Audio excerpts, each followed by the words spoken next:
You are listening to GORCAST, you idiot. John Gioffre, dude. Cheers, buddy. Thanks for having me. Dude, thank you for coming out here and hanging out with a stranger today, dude. Absolutely. That's kind of my favorite thing to do, to be honest. Dude, I guess before we get into it, you can kind of introduce yourself, let people know who you are and what you do. Sure. We'll go from there. Yeah. Do I look at the camera? You don't have to. Just look at me. Yeah, just let them know. Whatever you want to look at. Just don't panic. Dude. Okay, I'm just gonna cover my eyes. We're having fun, dude. Okay, so my name's John Gioffre. I'm the owner and CEO of Revent Builds. We're a high-end construction company. We do remodels, additions, custom homes. We also have a content arm. We do in-house videography. So we're on YouTube. We document all of our builds. And then we have some other ancillary little TV shows and series on YouTube, like the Outliers, where we do similar stuff, like just meet up with badass people. Yeah.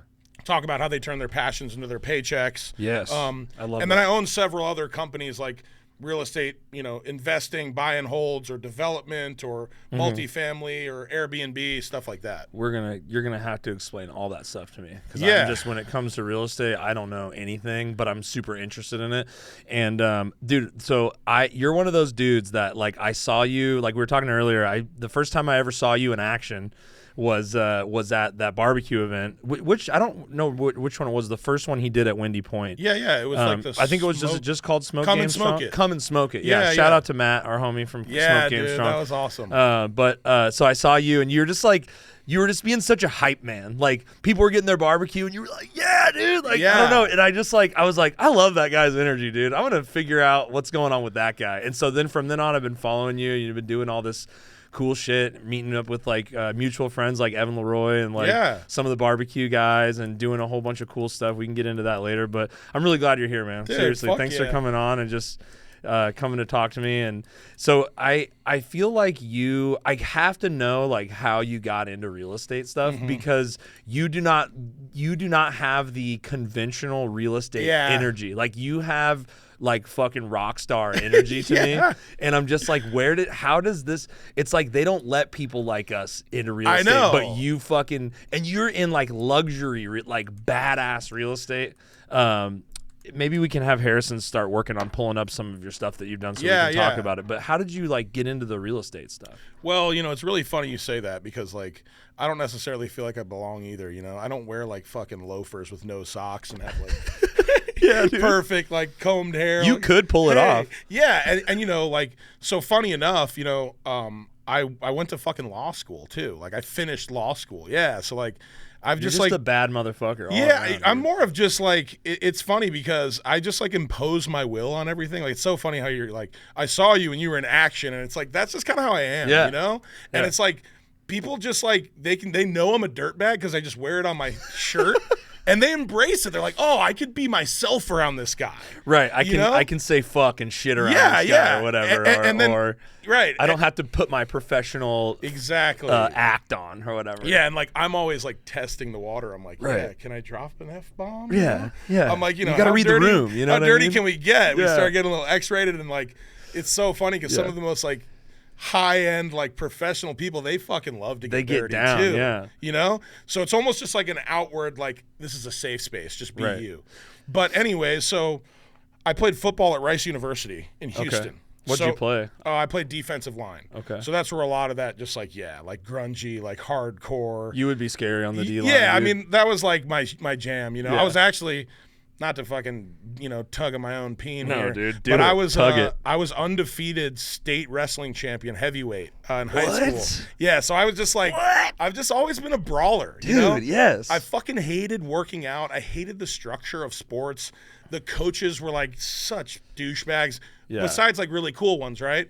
But I just the loved Outliers. to compete. Yeah, and like, so basically, when I finished college football, which is like so fucking intense, right? Yeah. It just left this like pretty big hole in my life. I was like, damn, like, I used to take my stress out by like smashing people in the face, and like now I'm just like a normie in the world, right. And plus it's like that thing where like like soldiers come back from war and there's no mission, right? Yeah. We get the same way when we come back on like from tour. But, I can imagine. Yeah, and that's exactly right. And so I felt kind of lost, and I knew I wanted to go to law school, but I was like, damn, like I want to just be wearing a suit for the rest of my life. Like some dork. Yeah, you know what I mean? I'm like, fuck. I already have to get them like custom tailored. It's like a whole thing. I'm hot all the time. But anyways, so right when I finished Rice, I started law school, which I did find a lot of passion in. I was going to be a criminal defense attorney. Nice. Like a Saul Goodman kind of character. Yes, dude. like exactly like dude. that. And like more of like, I'm living in Houston and we're talking like stone's throw from downtown, like 5 miles away. There is fucking literal trap houses, like boarded up, looks like Vietnam. Yeah. And you're looking at downtown, the same distance away, there's multi-million-dollar homes. So going to Houston, I met up with these really awesome people. Like I went to the barber shop right across from the original screw shop, and I got the Rice R's like buzzed into my head. And I met like, dude, these amazing human beings, like an all-black barber shop, and we all became best friends. And then I just kept, looking around. I'm like, damn, like this is just an open lot and like downtown's there. So I actually linked up with some of the barbers.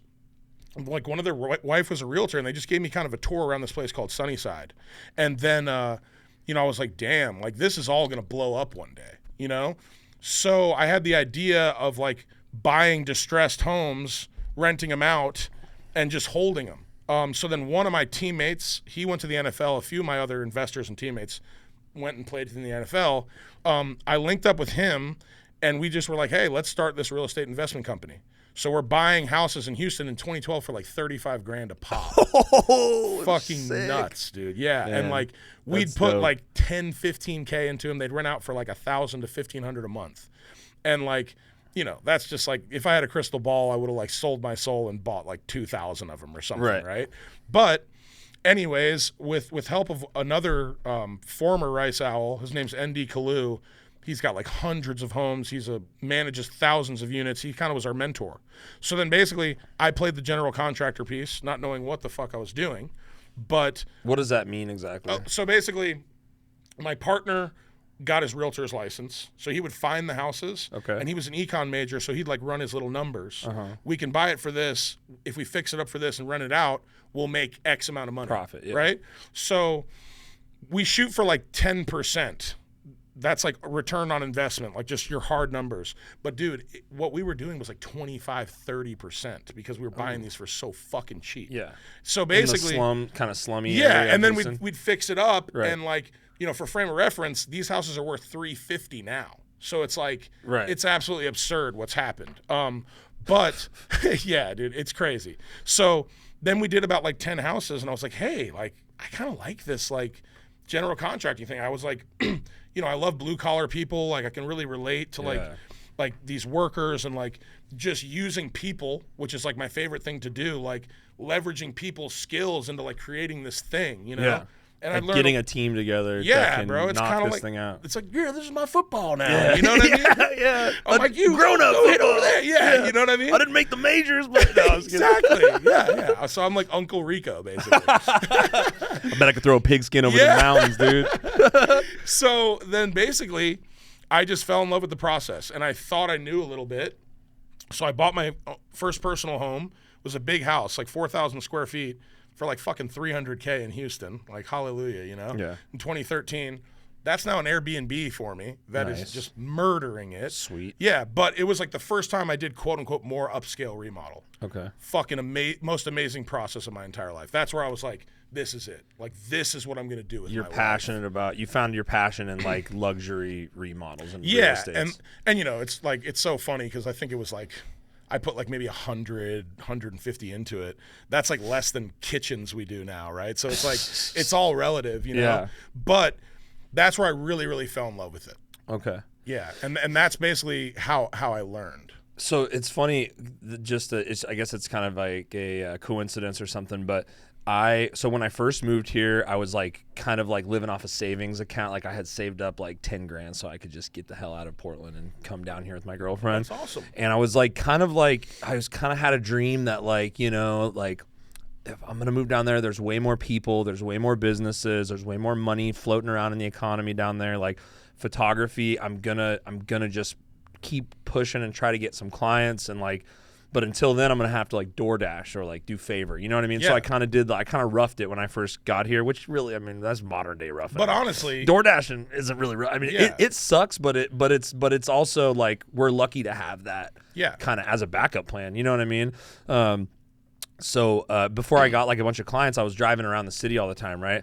And I was doing like the HEB deliveries in like the nicer neighborhoods. Yeah. And I delivered across the street from what's the big house? The black house. Oh, the Modern Victorian. The Modern Victorian. Oh. And I still have the picture of the sign on my phone because I was gonna buy it. No, I'm just kidding. You're like, hey, motherfucker, the curtains I'm come like, down. One day, who is this you're guy? gonna be mine. You know what I mean? No, I'm just kidding. I could never afford that. But Not yet. Not yet. Someday I will own it. Yeah, the Modern dude. Victorian Fuck will yeah. be mine. Yeah. It's like Wayne's World, dude. My like, company will be yours. yeah. One day it will be mine. No, but I thought an angle that I might work is like, let's call these people and like try to take pictures of these houses, right? And so it was one of those ones that I took pictures of. I never got around to making the phone call, but I drove by it and delivered right next to it so many times, and I was like, fuck, that house is so sick, Oh, dude. I And then appreciate we'll pull it up in a second. The Modern Victorian. Can you look that up for a second, Yeah, Harrison? if you We'll just look cue on it my- up for a If you second. look on my Instagram, it's like my first pin. Yeah, John post. _ Gioffre Builds, right? No, it's John Joffre. John Gioffre, _ sorry. Builds. Jeffrey Joffrey? Joffre. Yeah, you Joffre. got it right. Okay. Yeah, John Joffre. Spelled like sounds like it's spelled actually. Yeah, Right. it's and then I I bet get a some lot of people like think Game you- of Thrones thing. Oh, like, I didn't King even think Joffrey. about that. I'm like, God damn. And everybody it, you hates know? that guy. Yeah, and I'm like, the one, like, no one else has the fucking name, you know? They gave the guy the worst character your name, dude. Like The literally worst. everyone wants him to die. Yeah. Like he is the biggest piece He's the of shit. first child in television In that all of everyone's wanted literature. everyone he wants everyone he's wanted like to kill. He's like the dark side, like Macaulay Culkin. Yeah, Like, yeah, exactly. But dude, I like remember if Richie seeing. Rich was a pedophile. I remember seeing. Dude, Just go to. John Gioff Builds. He'll figure it out. Just type in Modern Victorian Austin, right? The Modern Victorian. I think it just comes up if you put in Modern Victorian. Yeah, Modern Victorian Austin. But it's such a dope house, and I was like, I want to take pictures of that house. Like, and I'm the kind of guy that sees something, and I'm like, normally I think that Look, one. there it is. It's Yeah, all over the dude. fucking web. Dude, it's such a dope house. Is there like a website where we can see all the pictures? Yeah, I mean, this is literally my website. But yeah, scroll oh down. my fucking Christ. Oh, dude, it's Look my at that baby. thing, dude. It's So my does baby. anybody own the house? Yeah, someone bought it. Someone bought yeah, it. sold for $3 million. Yeah, and like what's so funny about that is like I was kind of bummed because I like, you know, our market was like insane. It should have sold for $4 million. Right. So, you know, luckily we bought it. I know. I'm like, I know, but that is a lot the of money biggest- that you're yeah, missing out on. but still, and you it's like spent a lot to make it. So. yeah, and like I was super bummed about it when it happened, but then I'm like, dude, like I fucking built and sold a $3 million house. It's fucking badass, dude, you put know? that on the res. Dude. Yeah, You know right what I on my mean? fucking Yeah. Rizzy res. Yeah, put that on the Rizzy res. So we'll talk more about this house, but like it's just I'm kind of one of those guys that like, when I see something, I think this one I just I assumed at some point that the pictures had already been taken or something. I don't know why I didn't reach out, but Dude, but you know what? If you had called me, like I fucking love when people do that. I'd be like, bro, I'm get usually over that here, guy let me that's see like, your shit. well, I think what happened was I reached out to like a handful of like the regular real estate guys that I Yeah. was just talking about, and they all kind of cool guyed me or didn't respond to me, and I was offering like, hey, dude, I'm really good at this. Trust Yeah. me, I'll shoot your shit for free so I can build. And that's I a can, really good way so to I do can it. get into this real estate niche here, and then I kind of realized along that, like after I got cool guyed and cold shoulder from some people, that you know what, I don't want to deal with those kind. If they were all like you, Yeah. maybe, but like those aren't my people. You know what Well, I that's mean? what's funny. It's a different dynamic though, because you're dealing with someone that's like creating the product, right? Right. That like my head's a little bit more above the clouds, I guess. I think Mm-hmm. a lot of other people, they show a lot of super nice houses, and they almost. I don't want to trash realtors because I love them. Right. They're a big part of like What you do, my yeah. business and stuff. But like, dude, we've all met those like arrogant people. It's like, bro, Yeah. you're selling the $3 million house. You're Right. not buying it. Yeah. You're not building it. You're right? leasing that BMW. Yeah, and you're the white BMW. Yeah, it's like, yeah. No, yeah, not to dog on real estate. It's kind of like it's kind of always a thing for me that I'm like, if I wanted to work with people or work for people that I didn't vibe with, I would get a job at fucking Costco. Yeah, you know what I mean? exactly. Like I do this shit that I love so I can work with cool people, and so that's kind of like I try to be picky even when it's like even when I need the money, sometimes I'm like, you know what? I'm not feeling that. You know what I mean? Like, I don't want this guy barking up my tree for photos and stuff. Dude, and like, you know, I think that in the end, that kind of helps the creative process or something. I don't know. Well, I just want to like commend you for that, because honestly, that's fucking terrifying. It's hard. Coming to a new city that you've never lived in before, and it's like, yeah, $10,000. It's not that much. And nowadays, like, it's not like you have some huge safety net, right? And you just fucking hustled and made it happen. But you're like still keeping your values. Like, that's fucking badass. It's hard to do. It's, you know, it's not the glamorous road of like being self-employed. It's more like being scared if you're going to be able to pay your rent, like, a lot of the time. And then it works out. You know, I have a couple contracts now with some really good places. That's like, you know, it's I'm blessed, dude. I work with the coolest people out here. It's just so sick. It's so dope. Well, and what about fulfillment? Like, that's what it's all about. Like, you might be scared shitless on how you're going to come up with your rent or your next bill or whatever, because nothing's guaranteed. But like, you feel like there's a fucking reason to wake up and like do this thing, and it's like enriching your life instead of soul sucking. Like, that's a huge win, bro. Yeah, exactly. I mean, it's that feeling of like being fulfilled is huge. Yeah. You know what I mean? And it's like and also not getting burnt out, like doing the same shit over, like working for, I don't know, a shoe company, and all you take pictures of shoes or something. It's like, I need a little variety. Even though I do a lot of food right now, you know, I try to have some variety. So it's like, I'm done like working for barbecue spots. Like, I got my 2, and they're good, you know. They're sexy golden fish, big fish, you know, in the pond, and I'm like, I'm gonna do everything I can for them. And then like anyone else, it's like, you got to be cooking something different. Yeah, you know what I mean? You got to be doing fish or something. I need to mix it up. No, I love that, and I think like variety is the fucking essence of life. I mean, that's why I love construction. Every single project is different.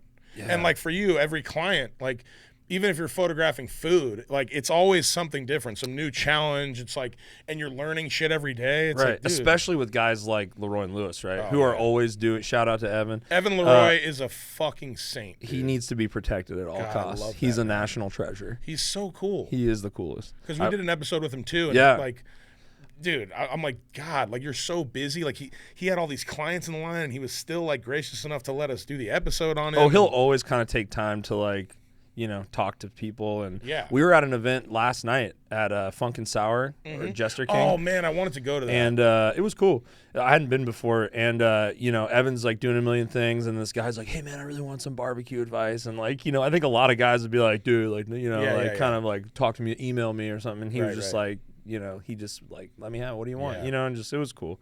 It's cool. It kind of inspires you. Like, you're like, when I get to a point where people are asking me for advice, and some people do, I have some people ask me for like photo advice. I'm just like, you gotta just help. Yes. Because it always comes back to you tenfold, and just help for free. If you can, you know what I mean? If somebody's saying, hey, I'm opening a new restaurant, I'd like you to consult for me or something, you know what I mean? Maybe like charge that's for like it a or burden, whatever. Right. Yeah. You know what I mean? If they put them up, it's like, you know, it's like the gatekeeping thing. I don't know if if there is any of that within construction. Oh my God, so much. Really? And that's why, and we can get more into like the content arm of what we do, but people like, well, okay, so that's exactly why I wanted to do this. I'm like, you know, there's so many like builders. There's like Chip and Joanna Gaines on like, you know, HGTV, and it's like everyone's got like perfect veneers, and like they're so like composed, and like, let's unveil this house. It took us, you know, 24 hours, and you're like, bro, construction is a shit show. Yeah, it is absolutely crisis management.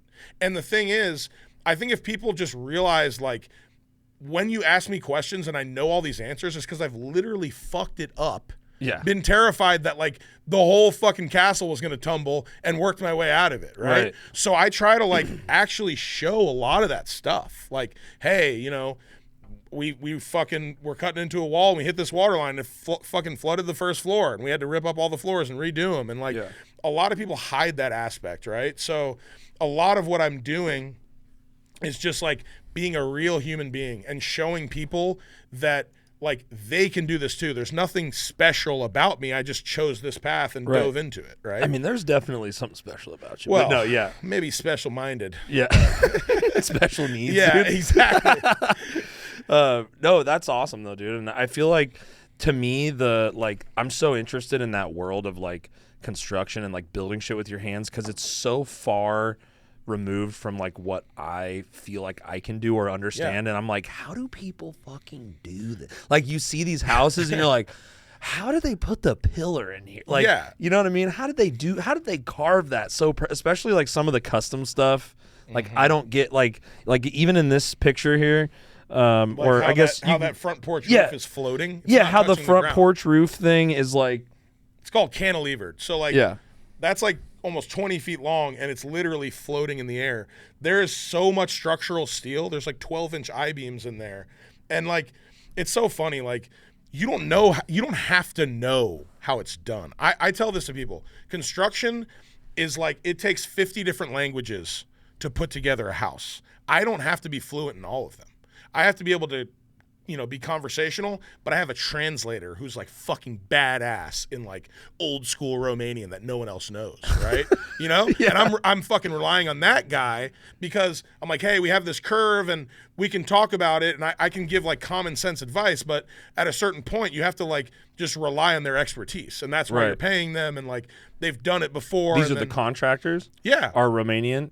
Oh no, I'm saying like Sorry. to the language analogy, Oh, like I some see. weird old Sanskrit language, Right, that, like, because they understand how to do this stuff. yes, Yeah, right, I and see like what you're honestly, saying. see I what you're could saying. never fucking do this with my hands. I can Right. break shit. That's about it. But you come up with the design for this kind of stuff, Yeah, or you and, work like, with people to come up So with the like design. we have architects and interior designers as well, but like all of this is like themes that I've come up with, and I'm kind of brain dumping on them, like what I want to do. Like look at that picture right there. This one. Yeah. So if you notice that steel rail on the right side, it candy canes. Steel doesn't just fucking curve. Like that thing wraps around. Oh, right here. Look at the bottom too. Oh, it candy. It Bottom- does candy The cane. bottom's just like the top. So like that is all custom steel made on site. Oh my God, is this like the dining room in here? Yeah, that's the dining bro. room. And that looks like a board meeting room. Yeah, dude, that's the podcast Son, meet me studio. downstairs in the kitchen for a board meeting at 2. We need to talk about your homework. On, You know what I like, mean? on the intercom. Yeah.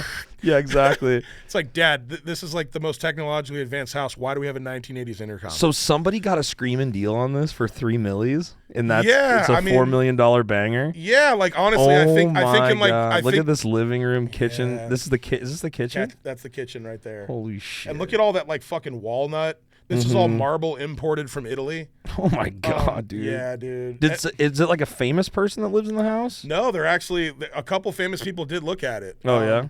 But it was like we listed like right when interest rates just started fucking everyone. Yeah. So these people actually lived in Westlake. They're empty nesters, sold it, and bought this cash. Okay. I know. Pretty fucking cool, right? I hope I can ball like that one day. Yeah, dude. I will ball like that. Yeah, One day yeah, we will ball fuck like that. dude. bro. Yes. God, that's so dope. Yeah, and I mean honestly, yeah, and don't get me wrong, we did very well in the house. We bought the lot for like $670,000. Yeah. Like almost 2 years prior. But For how much? $670,000 we Okay. bought the lot for. Okay. Yeah. So that's more than a lot of houses, even. Right? Yeah. I mean now It's like as much as a Yeah. 3-4 bedroom house. yeah, and then in at the some height places? of the market, you're buying just the lot for $1.1 million. It's fucking nuts. That's yeah. crazy. We have a few lots now that are monsters that we paid like close to $2 million for. And it's funny, like all these numbers, you just get so used to hearing them because they are big numbers, but it's not like In the someone's scheme. handing me a pile Right. of $3 million. It all gets whittled away. And isn't it coming from different places Yes. to buy that? How does that work? For like, explain it to a dummy. You know what I Sure. mean? Like, how does it? You see a place, you go, I think that's the spot. You know what I mean? Whether it has a house on it or it's just a vacant lot, like a house you're going to tear down Yeah. or whatever. So what's the next step to like getting that? Okay, so basically, Austin is insane as far as building codes go. If you take a 10,000 square foot lot, we can only build a house that is 40% of your lot size. Yes, and there's Why? Dude, Because it's they want nuts. it. They it's don't called want the it. McMansion Ordinance. Because in like the early 2000s, like these developers were like raping and pillaging Austin and building these fucking monstrous houses next to like these cute old ones and like blocking the view and fire hazard and blah blah blah.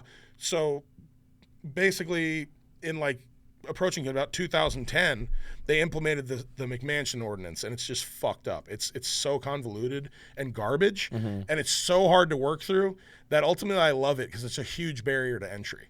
Oh, Like so- no okay. newcomer, any newcomer that hasn't built here before, they would get absolutely crushed. That makes sense. So anyways, you have to like, yeah, perfect, dude. I'd love some more. I got you. So basically, you have to evaluate it on how big you can build. If you have a tree that's over 19 inches in diameter, you have to make a circle the same size in feet. So if you have a 19-inch tree, you make a 19-foot circle.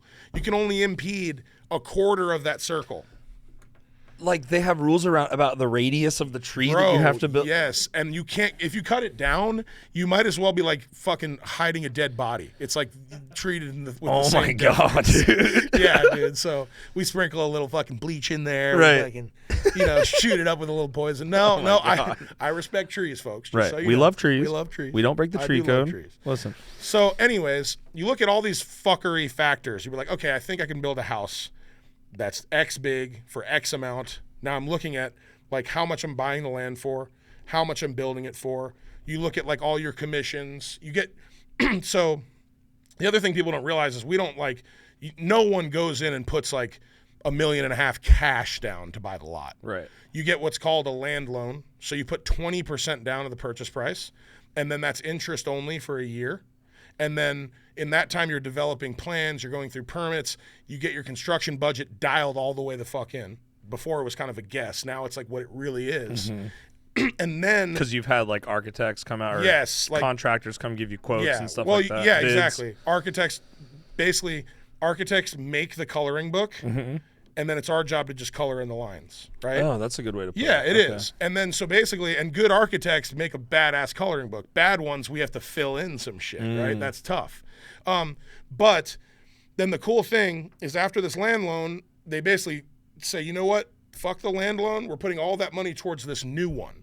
So for easy math, let's say the lot's $1 million, the construction's $1 million. You're in for $2 million. You need at least 25-30%. So you probably need like $400,000 in total, and you can finance the rest. Okay. Right? So then they give you another term of like 18 months that you build the house with is just interest-only payments.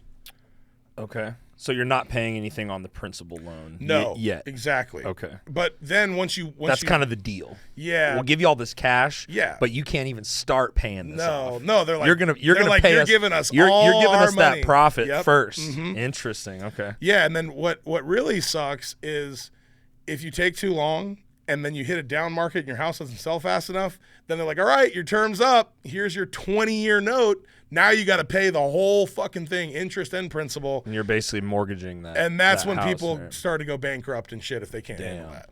Yeah. So there's a lot on the line. There is, dude. And it's like, that's what makes it so exciting. But also, you just know, like, you're like, if I'm buying a lot for $670,000, and I said the worst case scenario for this house is $3 million. Mm-hmm. Like, there's no way you can really lose unless like a fucking atomic bomb goes off or something. Right, or something crazy happens with city or city planning doesn't, Well, and like honestly, you can go to all these pre-meetings and like figure all that stuff out for the most part. And once you've done it enough, you mostly know. Yeah. So then basically, like what I see people doing is they're newcomers. They come with a lot of money, but that doesn't really fucking matter. They're overpaying for the dirt, and then they don't have any local contacts with construction, or they just hire a builder like me. Like if you're just hiring another builder, you're wasting so much fucking money. You need to be developing it yourself.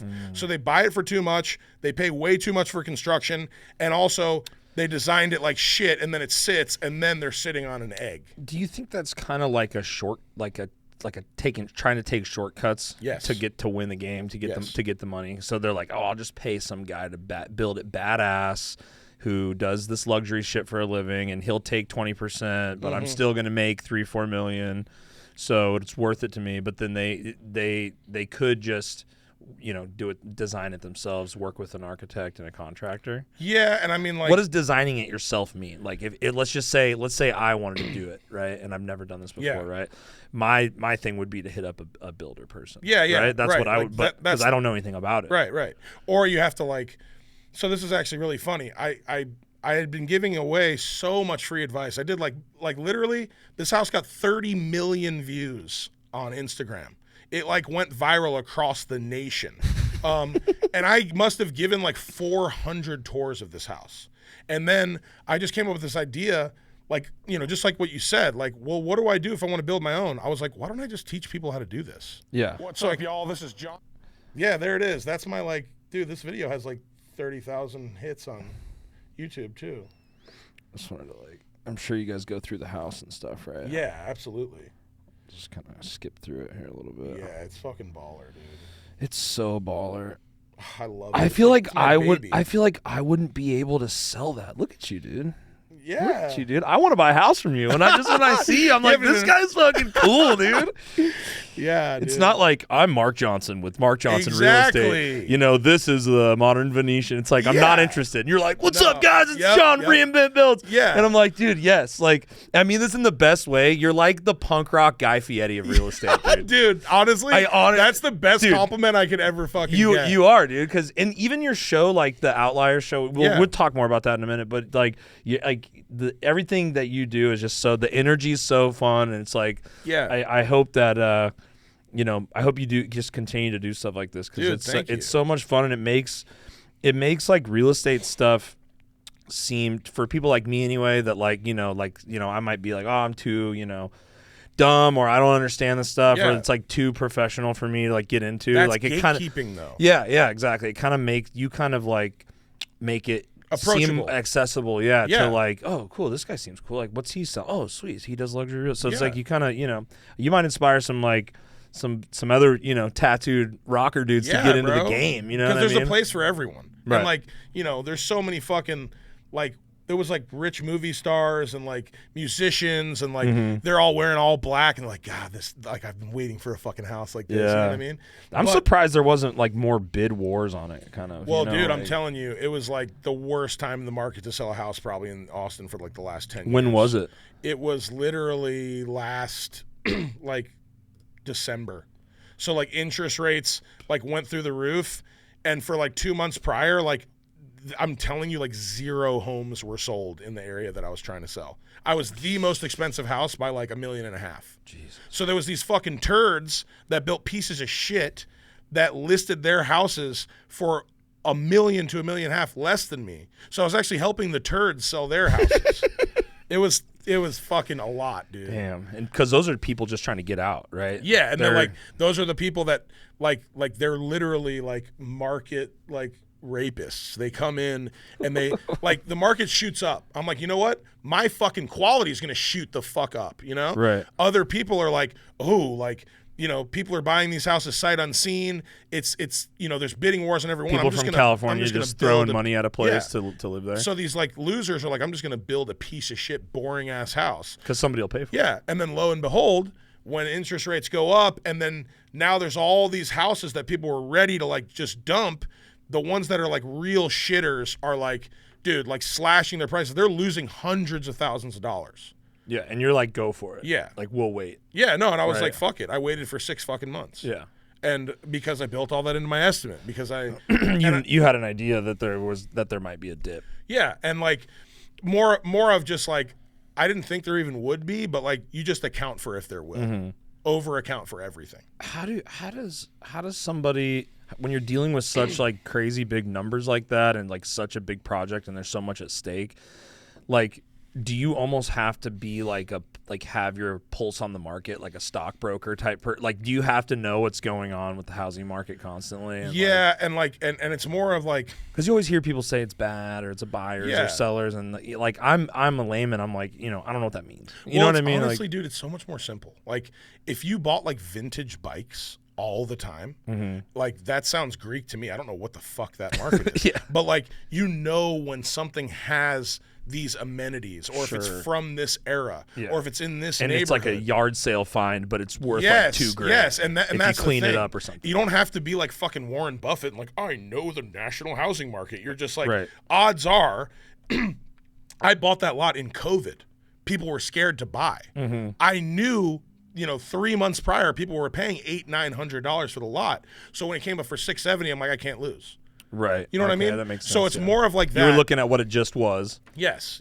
Because it can be that again, basically. Right. And like, I just figured, and lo and behold, COVID blew everything up. Right. Yeah. But I built such a fucking complicated, crazy house that I kind of Uncle Joe moved here and brought everybody with him. Sleepy Joe. Yeah, not Sleepy Joe, but the opposite of Sleepy Joe. Yeah. But no, like Rogan moved here and brought all the rich people here. Is what I'm talking about. Yeah, that's the Joe I'm talking about. Oh, okay. Yeah. yeah, and exactly. He brought all the big boom, and I know what I mean. It was amazing, and it still is. Like, there's just like now people are much more picky. Like, dude, and you're paying like it's like 10% interest on like a jumbo loan. So is the market bad? It's bad right now. I don't follow because I'm not in the market. So here's how I look at it. You look at like literally 1 year ago, like we had like the most absurd market you could ever fathom. Like I bought my personal house for like $669,000. I sold it for $2 million during COVID.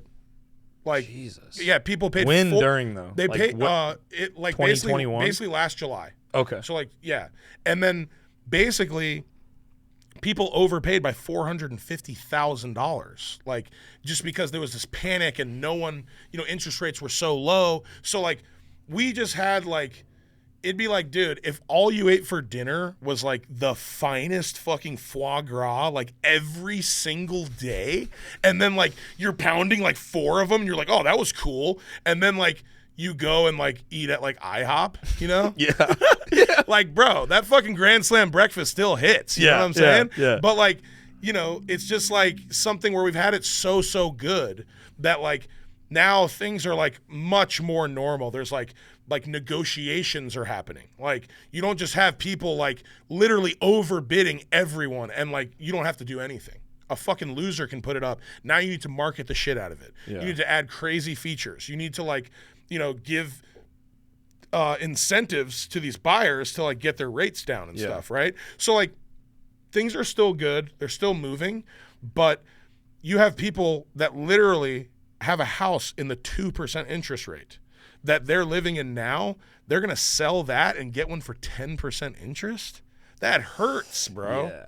Is it almost better to hold on to your house than that? That's what a lot of people are doing. Okay. Or try to rent it out, right? Yeah, and then that kind of messes with the rent prices, right? Because if there's a bunch of them, rent's which is going good. Up. Oh, rent's going up. Yes, okay. It's not good. I would think that it would come down if like everybody's like, oh, I can't sell my house right now, so I'm gonna just rent it out, and everybody has the same smart idea to rent out their house. But then there's all these people that would be buying houses that are renting instead of buying. Oh, so they have the money to rent. Yeah, okay. or they, let's say they sold a house, they're looking to buy, or they just moved here. They're like, well, fuck this. I'm just going to rent for a little while. Action and reaction. Yeah, bro. Cause and it's effect. like fucking science. It's like dude. science.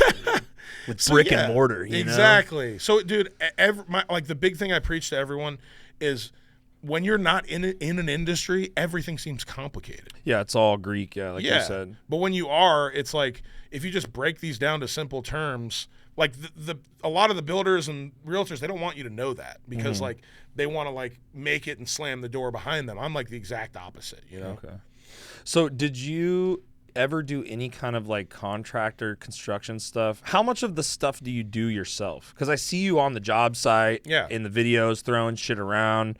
Like, are you actually in there fucking hammering nails and stuff? I'm more of a disruption to the actual work. I'm not gonna lie. You show up and you're like, what's up, guys? You're on camera and shit, and everybody's like, Jesus Christ, this fucking character. It's like 105 degrees, like, fuck off, man. Yeah, there's like a bunch of guys working their ass off, and you're like, pull up in your truck, and you're like, get the camera out. I'm there for 5 minutes, like I did something. I mean, I don't actually do, like, earlier in my career, I did a lot more. Like, I'll, like, get out there with a shovel, or, like, I remember unloading pallets of grass to, like, install our sod, or, like, painting a fucking, fireplace. You're doing Home Depot runs? Yeah, bro. Like, because it was only me at the beginning. Now, I'm focused, like, on client relationships. I'm focused on, like, getting the architect and client's intent. Like, hey, guys, look, I know we normally do it this way, but look, we have to do this way first, and we're making this curve or whatever. So I'm more just, like... kind of the idea I'm guy. Conducting. Yeah. Okay. And then I even, you're the connector. Yeah. You're bringing all the people. Connector. You're bringing all the people together. And honestly, everyone's so happy because guess what? Believe it or not, when you pay people like what they deserve, they fucking produce better quality work. It's so funny. Right. I'll use like this group of painters, for instance. I fucking love them. Shout them out. Can you give their name? Yeah, this is Best Color. They're like they're absolutely incredible. Best Color painting? Best Color. Nice, okay. It's like two brothers. They're like fucking amazing. And you know, I heard from one builder that they had a bad experience with him, and then I talked to them. They're like, yeah, this motherfucker didn't pay us, and you know, this and that. We had a bad experience. Yeah, right. And I'm like, wow, these same guys like are producing just gold for me, because I'm like, look, bro, you tell me the price, but I'm gonna be so fucking picky with this shit. Give me a price for perfection. Is what I tell people. And you know, half the guys, they let me price it out and just tell them what it is, because they'll give me a lower price than what I even come up with. So I'm like, God damn it, maybe I'm an idiot. Yeah.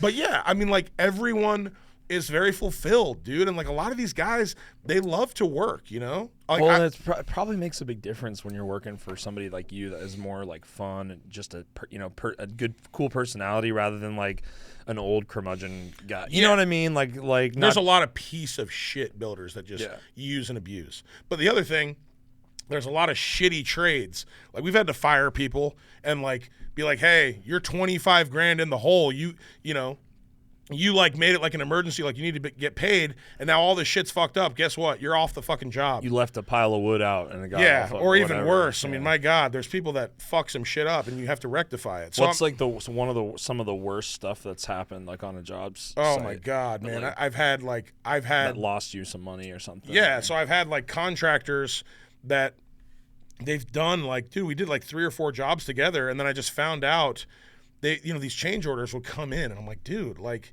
these are like kind of egregiously high, and we kind of just Can you give us like people that don't know about what that means? Okay, so here's a perfect example. This one fucking guy, he had the audacity, like, he would come in, there was a mix up between the door height and the floor height, and we need to rectify that, right? It's as simple as just kind of making it level. A few boards need to get pulled up. So like the door couldn't really open, or there was like a big gap. Or like you'd smash your toe on it, right? Okay, yeah. So we needed to like adjust the door and the floor. So he's like, oh yeah, I'll take care of that. Then like a week goes by, you know, I don't really hear from him. Another week goes by, then I get a bill for $4,000. And I'm like, bro, like, what the fuck is this? And then I found out he scalped one of our other close contractors guys, who they cost like $200 a day. Had these two What does that dudes, mean, scalped him? Like, he basically went over there and pulled one of our like laborers. Poached him? Yeah, I poached see him. what you're saying. So, yeah. Not one like, of your guys that you had already hired for something? Yeah, and it was more of like, I had like a cruise, like one of his cousins was like unhappy, went to this other guy, but I caught wind of it, and I was like, holy shit. These two guys cost $150 or $200 a day. They were on it for 2 days, and you charged me $4,000? Yeah. You fucking bastard, you know? So then I went through everything else, and then I just started like seeing all the fucking like shit that he was sliding. You did the forensic accounting? Yeah, bro. And I was like, you piece of fucking shit. Like, you know, he's charging us like $10,000 to like level floors. Yeah. And like, you know, it's stuff where like, if I really dig into it, like a lot of the people, like my accountants and my admins, like they'll get things approved, but then like they don't know like exactly, right? Like it's kind of hard. So then basically he was like, oh, well, unless you pay me all this, I'm off your job. And I was like, cool, I'll find somebody I was else. like, dude, you owe us $25,000 of work. Yeah. So I was like, you know what? Fuck it. You're gone.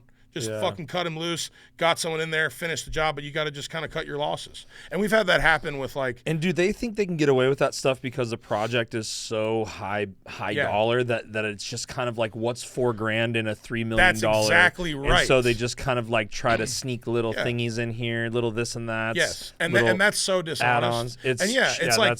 That's horrible. That's a $2.5 million build, but you're like, do that to me fucking 10 times. That's $40,000 that I'm just pissing away. Right, and not to mention that if you're obviously a good fish to catch as far as a client. Like, I'd like to think if so. I'm a contractor, I'm gonna want to do you right, so you'll hire me for the next one. Dude, right? You know what I mean? Like, so isn't that kind of like good business? You know, and I mean, you never know what people are going through. Maybe kid's sick. Maybe who knows. But at the same time, it's like... But it's like, talk to me. I've given loans to people before. Yeah, I don't understand why people do that kind of stuff in business. It just seems so... Like you said, it's short-sighted, and you see it a lot, like, even in, like, photography stuff where people, like... I don't know how much you know about, like, cameras and stuff, but there's people, like, charging, like... professional rates, and they don't even really know how to use their camera. Like they don't know how to what shooting in like S-Log is, or like shooting flat so you can color grade and make it look nice. Like they don't know how to do that kind of stuff, and maybe they bought a couple pieces of gear, and so they're like, pay me or whatever, which, you know, that works for some people. But it's like, it just seems like if you just charge fair rates and, you know, sell your worth, sell your worth and your value, like, honestly, it's like, then it's just going to keep coming back to you. I don't know why people try to weasel little, you know, for short-term come-ups. You know, I'm like, bro, mean? You have like $500,000 of flooring and tile amongst these massive projects, and you're going to upcharge me like, I don't care if you do it like 25, 30, 50%. I'm like 4,000% for couple days. Yeah, you're looking at me like a cash cow. That's fucked up. Yeah. We're not on the same team. No. And like, so basically it just turned like that. But here's the thing. You never know how chaotic other people's businesses are. Dude. He might have been like so underwater on another project. And I'm like, bro, like, so I brought it up to him, letting him, here's the thing, I didn't just cut him off. I'm like, let me tell you why this is fucked up. I broke it all down to him. I said, maybe you were just moving too fast and you didn't realize. And then he doubled down instead of being like, like, maybe I got a little out of control. Have you watched Ozarks, dude? Yeah, He's of course, like, what would my uncle do to Carlotta? Yes, you know what I mean? You know what I'm talking about? Exactly. Carlotta was stealing $5 from the till and said it was the first time she'd ever done it. You know, right? Like, and you're like, no. Do you give Carlotta the benefit of the doubt? You know, no, like, you fucking cut her hand off. You know? You put her in a barrel. Yeah, you know exactly. I mean? No, we can't do that. We're not the cartel. Yes. We're professional. We're business professionals. Yes. So we just, you know, you intellectually put. So them what? in the How do you fix a situation like that? You can that guy and then get. Did you work it out with that person, or is it no? So you got a new person. It became legal issues. Oh, okay. Yeah, and you know, whatever. Dude, I had a similar story, not as high on the dollar amount, but.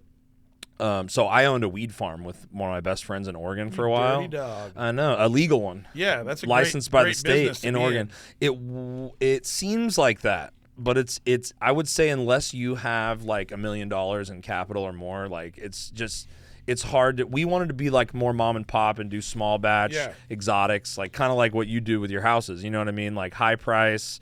You know, lots of features. You like know what I mean? Lower volume with lower volume. More bang. Yeah, like when we first started, we were selling pounds for like $2,600. You know what I mean? Like when we first got licensed. Wow. And then like, you know, that next fall, that was in like January of 2016 or whatever. And then that next fall, the outdoor weed came, and by that next winter, it was like, dude, I can give you $500. Like my good friends that were intaking at stores were like, dude, I'm just getting fire from everybody for like $1,000 a pound, so I can give you like $500. My shelves are full. People aren't even coming into the store. Yeah, like, you know, because there's so much. There's also still so much illegal weed flying around. Yeah, exactly. That like people, like the shops are too expensive, and people in the shops only want the numbers.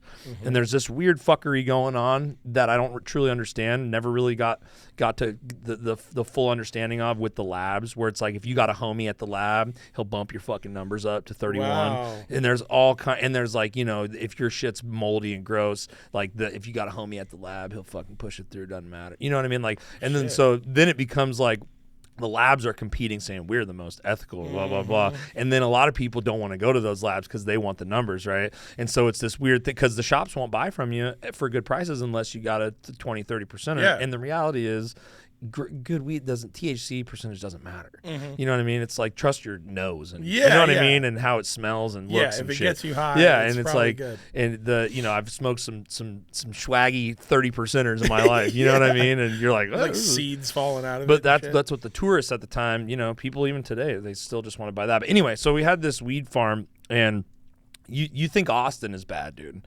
The city of Portland in Multnomah County, it's like Austin. It's a fraction of the size and just 16 times more. You know, just you got red tape everywhere at every regulations.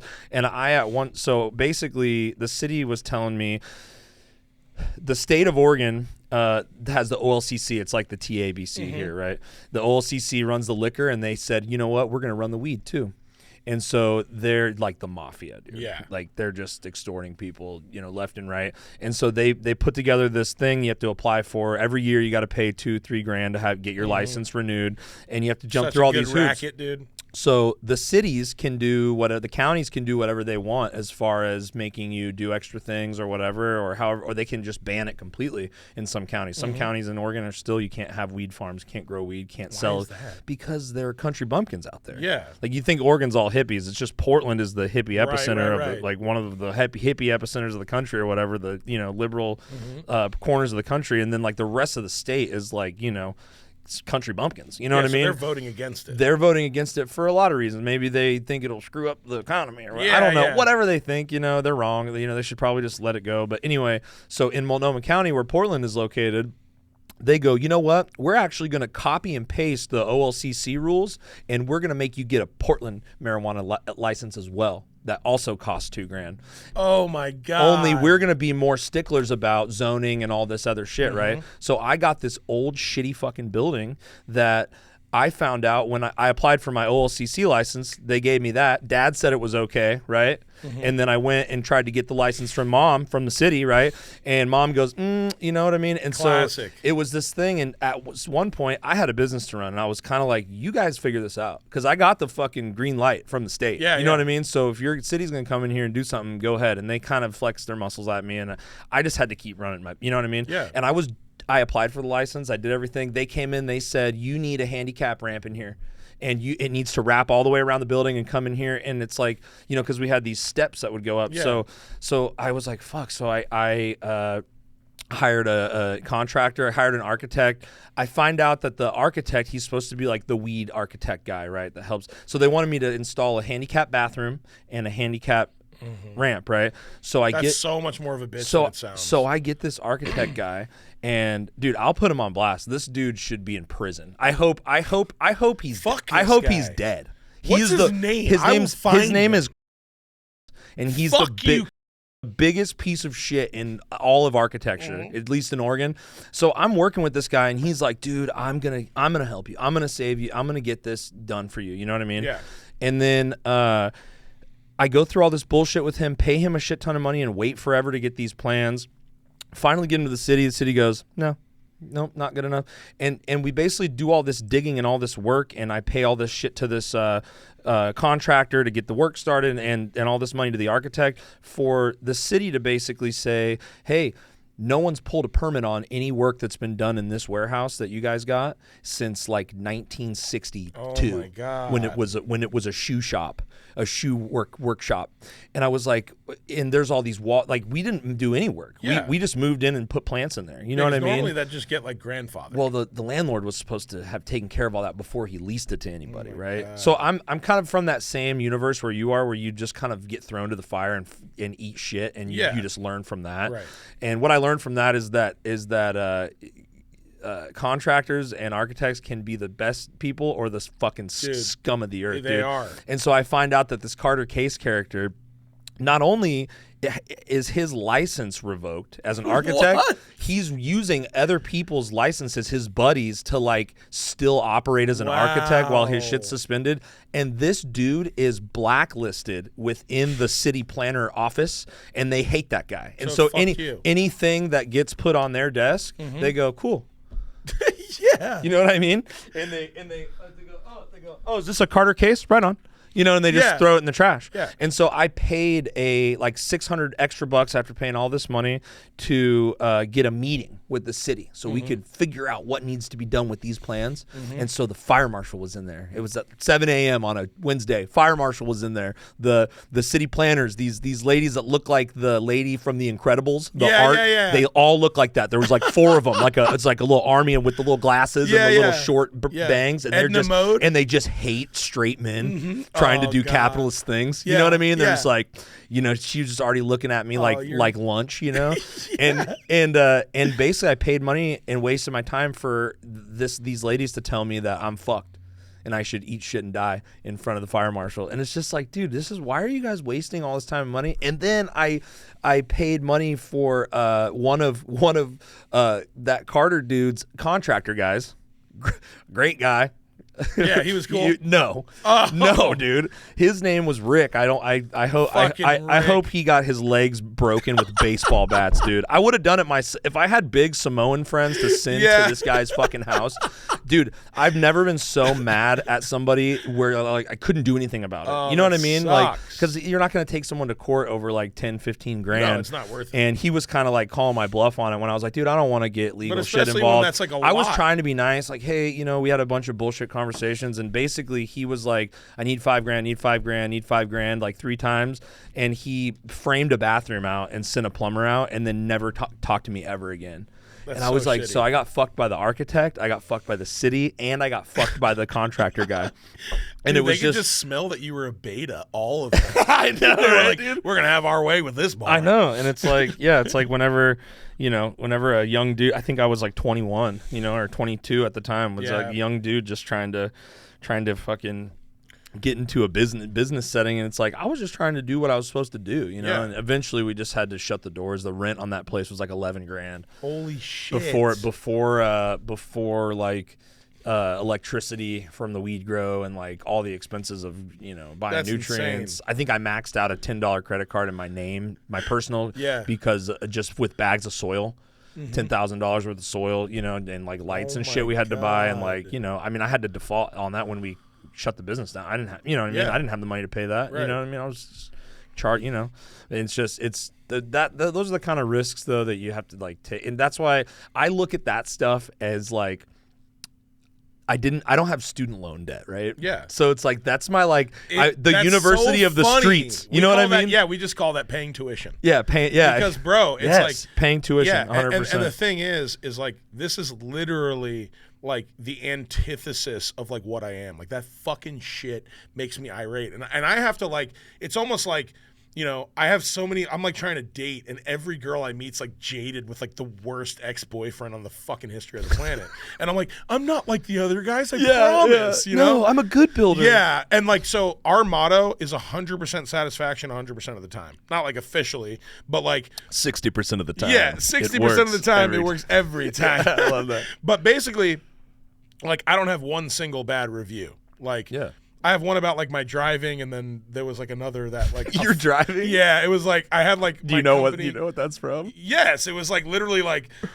He like said my truck, like big black truck. He said like the first 3 letters. He's like, this guy blew a stop sign and almost ran me over. And like, if he has no care driving, then how could the quality of his builds be good? I was like, you bastard. This is just some person on the street. Yeah, and dude, I didn't How even. did they find your Google Because review? I had my fucking. Oh, your marketing. Early on, and I'm like, I'm taking that off. Yeah, I dude. drive like a dickhead, dude. So, but anyways, Yes. like I have always, dude, I will lose money before I allow that to happen, especially like when you see that someone's that vulnerable. It's like, are you going to help this kid out? Are you going to fuck a kid like trying to get a leg Right. up? That's literally what it was too. Like at that point, I was so puppy dog. Like I did not want to lose my business. Yeah. I did not want to go back to working a 9-to-5 job. I wanted to like do something with this industry, you know what I mean, at the time. And it was like, yeah, they just were preying on, and luckily I did find this couple that knew what that Carter guy was up to, and they were like friends of his, but they also knew like the damage that he was doing to so they were kind of trying to help me through the city thing, but it was just the building was too fucked. It needed to be like demolished. Yeah. Somebody with $1 million needed to go in there and just rip all the walls out and like bleed money out of that place until they could get the permits to fucking fix it up. You know what I mean? But yeah, I learned a lot. I learned that I didn't want to be in the weed industry. Yeah. And I learned that, I need to really vet if I ever build a house in the future or something, you got to vet your contractors and architects more. You know what I mean? Well, let me ask you something. Like, do you ever look back on those times, like in hindsight, like fondly? Yeah. Like, yeah. isn't it so weird? Like going through it, you're like, I'm a fucking failure. You know? Yeah. Like, this is the worst moment of my life. Yeah, and you're like, I literally will never amount to shit. And then like after you go through it, it's almost like a badge of honor. You're like, you got your like. Yeah. It's like your stripes, dude. Yeah, it really is, Yeah. bro. Because there's so many moments. Like this is what I tell so many people. Like your biggest failures, you're gonna look back and be like, I made it through that. And it sounds like kind of cliche, You know what I mean? Like, that's kind of Mighty it's Ducks-ish. one of those. Yeah, it does have like fucking Mighty Ducks energy, dude. Who was the coach, the actor? Yeah, fucking Emilio Estevez. Yeah, dude. It's very Emilio, dude. We're gonna make our failures our toughest battles. Yeah, exactly. You know, like just a locker room pep talk. But it's true though, dude. Like you know, and I'm still, you know, I still have failures, albeit I think they're smaller and few far between, less nuclear. Yeah. Maybe at this point and what I'm doing now, you know, but it's like, you know, it's like as simple as like not pressing record at the right time. You know what I mean? Or something when you're on a shoot and it's like, fuck, I'm not gonna do that again. You know what I mean? Yes. And so it's, you know, it's those failures are huge for getting better at shit. Yeah, and you know what's so funny? I say this all the time too. It's like when you have one of these life-altering failures, you like this keeps you up at night. You're like, it feels like when it happens, like a pit of fucking hell is gonna open up, and you're just gonna like fall into it. You're gonna lose everything. Yeah, and like you're like, oh, like so I just default on this business. Yeah, and like, she's gonna leave me. Yeah, and it's like, yeah. yeah, and you're like, oh, like okay, like I can still go on and live and like onward and upward, you know? I almost think you have to care that much though. Yeah. Like if you don't give a shit about your failed. Yeah. You know what I mean? Whatever. I'll just keep failing and figuring it out. There is like a level where it's like flippant or it's negligent. Exactly Negligence right. is the word, right? And you're like, yeah, like if you're like the asshole fucking people over, fuck you. Yeah. Right? This like isn't for you. But if you're someone that's like feels like a failure because you failed, it's like, dude, no. Like just keep fucking pushing until you fucking win somewhere. You're gonna get somewhere. But yeah, you're right. Did you have any like big failures with the construction stuff, God. the real estate shit? Okay, like, so this is perfect. So I just finished law school. I'm studying for the bar. I just love envisioning you as I a know lawyer, it's, dude. it's so funny, but you know, like the cliche is right. Like doctors and lawyers are complete scum. You know, like, you kind of like, I'm gonna make a difference. Yeah, and then you like, get in and realize like the fucking lizards that are doing this shit. And you're like, oh, okay, I guess I'll just like. Wait, the judge is fucking who? Yeah, you know what I mean? So I can't even win. Exactly. Yeah. So like, anyways, the sorry. No, you're good. And then so you're out of law school, studying for the bar. I got this opportunity to move to Austin and be the CEO of a new like tech startup development company. We were basically, through my idea, I linked up with these like literally almost a billionaire and then like a multimillionaire, and they were like backing me, but you know they knew nothing about building. They were like, they saw my kind of track record in Houston. They put me through all these like weird personality tests, and like I guess I just like I splooged all over it. Like you stroked them. Yeah, like I was just like, I'm gonna take this thing as roughly me as I can, and they were like, oh my god, like you have no boundaries, and you're like the biggest go-getter we've ever seen. This man is insane. Yeah, exactly. This is so crazy it might work. Yeah, right. And so like it. we met up. It was amazing, dude. I was like, this is my big break. We bought like 4 or 5 lots in Terrytown, right? Okay, where is that? So that's like just west of downtown, basically. Okay. Like on the other side of Mopac. Okay. So like super old money. Like for instance, like these lots that we were buying, we were trying to sell the houses. This is 2016 for like $1.5 million when we were done. They would be like $7 or $8 million now. Jesus. So if we just so basically should have just hung on to them. Dude, so like we buy like 4 of these lots, and like I'm just like a fucking pit bull because it's someone else's money. I'm like not scared. Mm-hmm. We did a commercial quadplex, which is crazy because it was 4 different permits. There was fire rules of like wherever the units met, sideways and above and below. There was like commercial sprinklers. I got the biggest crash test in Austin ever, and I fucking crushed it. But we were, everything was going well, and then like a lull, like a plateau hit like about a year later in 2017. They're like, the whole Austin market's going to crash. We're selling out of everything. And I was like, what? Yeah, I was like Chris Farley. Yeah. Like, at like, do you want Colombian decaffeinated crystals? Like, what? Sir, how would you react if we told you what you're drinking is not actually coffee, but decaffeinated coffee crystals? Son of a bitch. Yeah, dude. Bro, that's like my favorite skit of all time. Dude, we should pull that up for the young people. Yes, Can bro. you find that, dude? You know what that? Type in Chris Farley Colombian coffee crystals. Try to find one that's not on YouTube if you can. As God is my witness. It's so fun. The children today have no idea what's funny. Oh my God. Well, dude. finish your story though. Yeah. Anyways, that me and my cousins used to like reenact that skit. Like that is the funniest skit of all time. It is so underrated. But anyways, I was so worried you weren't going to get it. That's fucking awesome. I got it, dude. So they're like, we're selling everything. I just moved to Austin a year prior. I bought a house double the price of my Houston house for half the size. I had my wife, my 6-month-old. I felt like a fucking failure, dude. I was like, my big break amounted to nothing. But the silver lining was all of these people, as I was like posting this on Facebook, which is big at the time. Fuck Facebook. I'm totally IG now, bro. Totally. But so anyways, they were like, hey, come remodel my kitchen or my bathroom. Yeah, there it is. Knorben Knudsen. Yeah. Here, we'll watch it in a second. And then, so basically, they're like, can you remodel my kitchen or my bath? I'm like, we're not set up for that. We're doing like big time development shit. I fucking, that company wound up. We sold everything. In less than a month's time, I started Revent. And I called every single one of those people back, and that's how I started the company. And the craziest thing on that commercial quadplex, my plumbers, my electricians, my welders, my HVAC guys, and my framers are all still with me from the first project I ever had. And it's like, and that's doing good business and being a good person. Fuck yeah, that's you don't have that story unless you're a person that does good business and is just generally good to people. Yeah, and like, because those people would have been like, fuck you, or yeah, you weren't what we wanted when we hired you originally. So it sounds like you went back to the big investor guys and said, hey, I started my own thing, right? No, we just cut ties completely. Oh, okay. But it was amazing. I got to learn everything about the city of Austin, like on their dime. But then all the contractor people you worked with is who you went back and hit up, right? Well, they were like, it was my job to compile this team. Right. And like on my very first project, it went so well, and these guys were awesome. They were a lot smaller. We all just kept growing together, and I kept getting bigger and bigger projects and taking care of them, and they'd take care of me. That's fucking awesome, dude. That's the way. Yeah, it bro, almost sounds like you almost make it sound like so easy.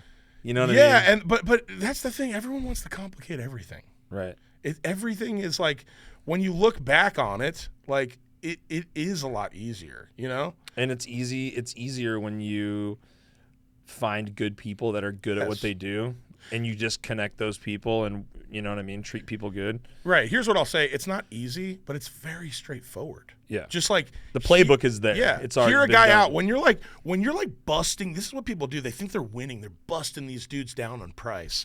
Oh man, I'm getting it. And then what do you think they're gonna do? They're gonna do shit work, and they're gonna try to get done as quick as humanly possible, and they're not gonna come out to fix anything. What's that thing? It was trending a long time, like a couple months ago or a year ago. It was like you can have things done like good, fast, or cheap, right? And you can have two of them, but you can't have all three. So you can have it done good and fast, but it's not going to be cheap. You can have it done cheap and fast, but it's not going to be good. And then what's the last one? You can have it done cheap and I don't know.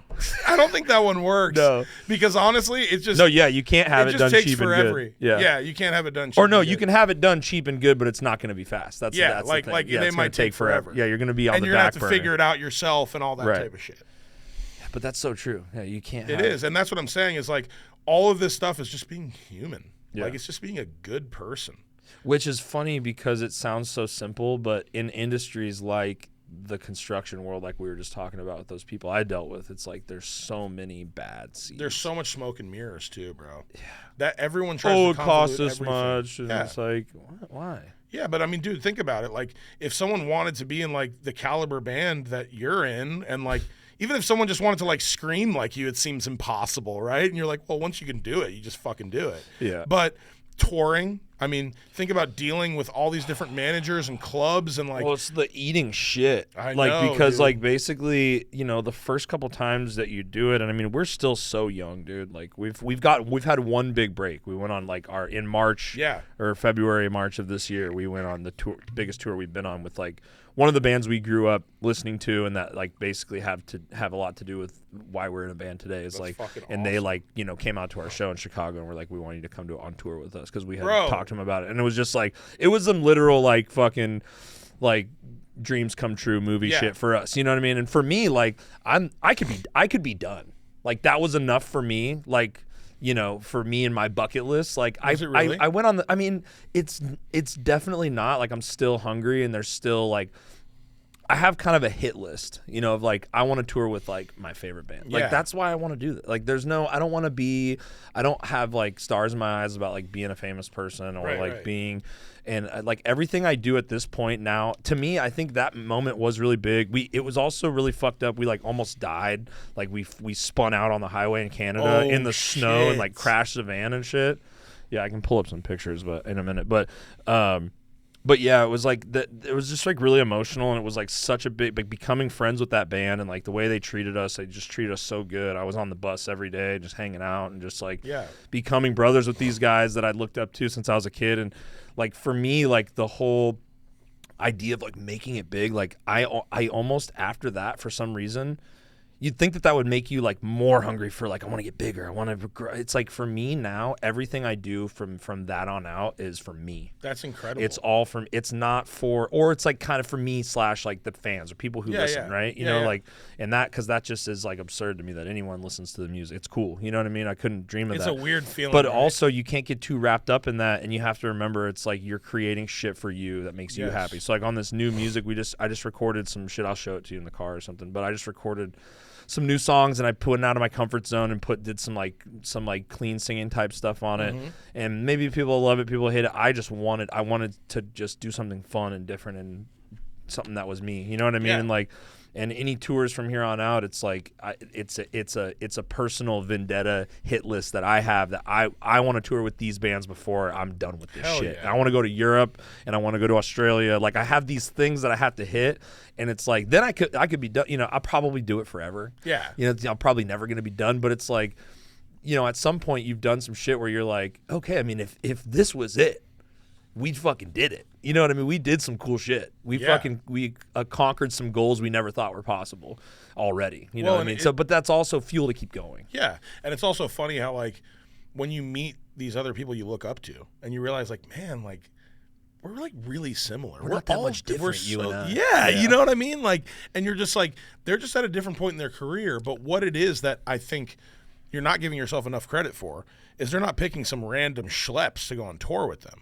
They're picking a group that they see have like gone through the shit, have like put themselves out there, have gotten to a point where like they're doing it on their own. I kind of look at this like when I like, you know, quote unquote mentor or like help new builders or like young people, like the people that are kind of already doing it without me, I'm like, that's badass. But if you're just like, hey, bro, like, show me how to fucking build houses, I'm like, yeah, I want to make money. I want to wear. I want to wear a gold chain like you, dude. Like, I want to drive the big truck, dude. Like, how do I get me $1 million deal? And I'm just like, all right, dude. You know. But if it's like a guy that's been like, dude, I've tried a couple things, I just can't get past that threshold of like a $1 million build. I want to do $2, $3, $4 million. How do I get to the next level? You're like, yeah, this guy fucks. Like, I want to teach this guy. And you know why? Shit. Because I was that guy, and I have a mentor. Right. And I have people that are in my corner. You know what I mean? And it's like, just like you said, like that giving back, it's so gratifying. It actually helps you learn so much about yourself. Dude, I have been giving back recently. Like a lot, like as much as I can. Like I have a couple comics that I'm helping out here that I really like, and I like them as people, and I think they're like really funny and underrated. And just like one of them is like a host for open mics, Alden Schaub, and he does like he does a lot for the community, the comedy. And I'm new to like I go to open mics, and I wouldn't call myself a comedian. Some people say you're doing it. You're a comedian. I feel like an open micer. You know what I mean? Like I'm starting this long and humble road. You know what I mean? That's gotta be terrifying, dude. Well, it's not, because I've already done this with music. Right. I've already started from zero, embarrassed myself, dropped the mic on stage, tripped and fell.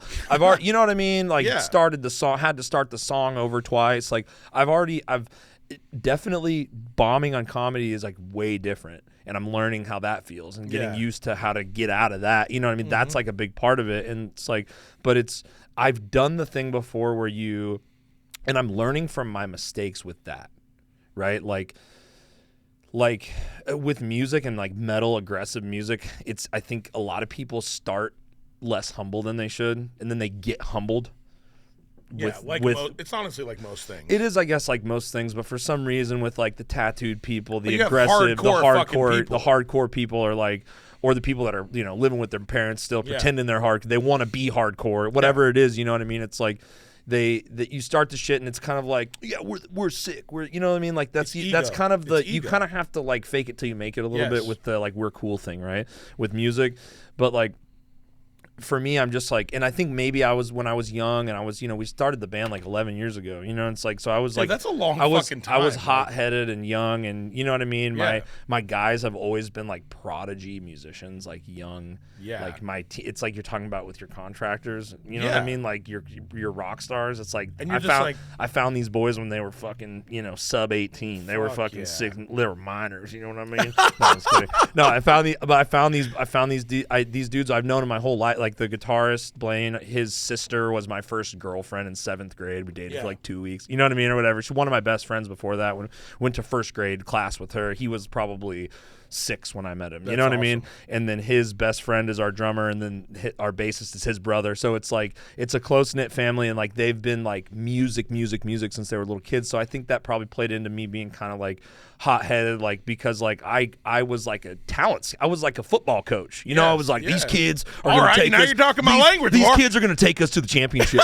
You know what I mean? We need to get them in now, start farming them up, and we're going to get them, you know, playing the big leagues. Yeah. You know, but it's like we can't lose. But we can't lose. Yeah, exactly. Like I was, you know, I was looking at the talent around, and I'm like, dude, these kids that I fucking grew up with are dominating. They shred. And so I think that, you know, I could have been less of an asshole probably when I was first trying to come up, but like I'm learning. But like with comedy and stuff, like it's very easy to like step into that world, and like I think that it could be easy for me to fuck it up and be an asshole and be, or like, you know, people already are like, if they see what I do with the band online, they're like, why are you stepping into our thing too, right? Yeah. There's always a little bit of that, which is bullshit, but I still want to be like a humble. It's like I'm coming into this thing where these people have been working their asses off for years and years and trying to make it, staying up late, you know, I go wait my turn, you know, just like everyone else, and wait to go on stage in front of 2 people at 1:30 in the morning.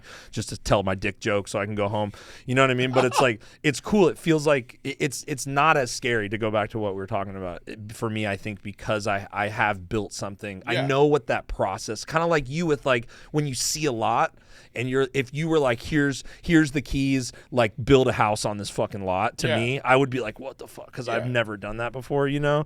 But like for me, like I see the journey a little bit, and I'm like, I don't know, I've built, and it's the same thing with the podcast thing too, right? Where it's like people have told me like, you know, oh, GORCAST, like it sounds like it's a horror podcast, like it's, maybe you should change the name. Like, no, but it's like, it's your name.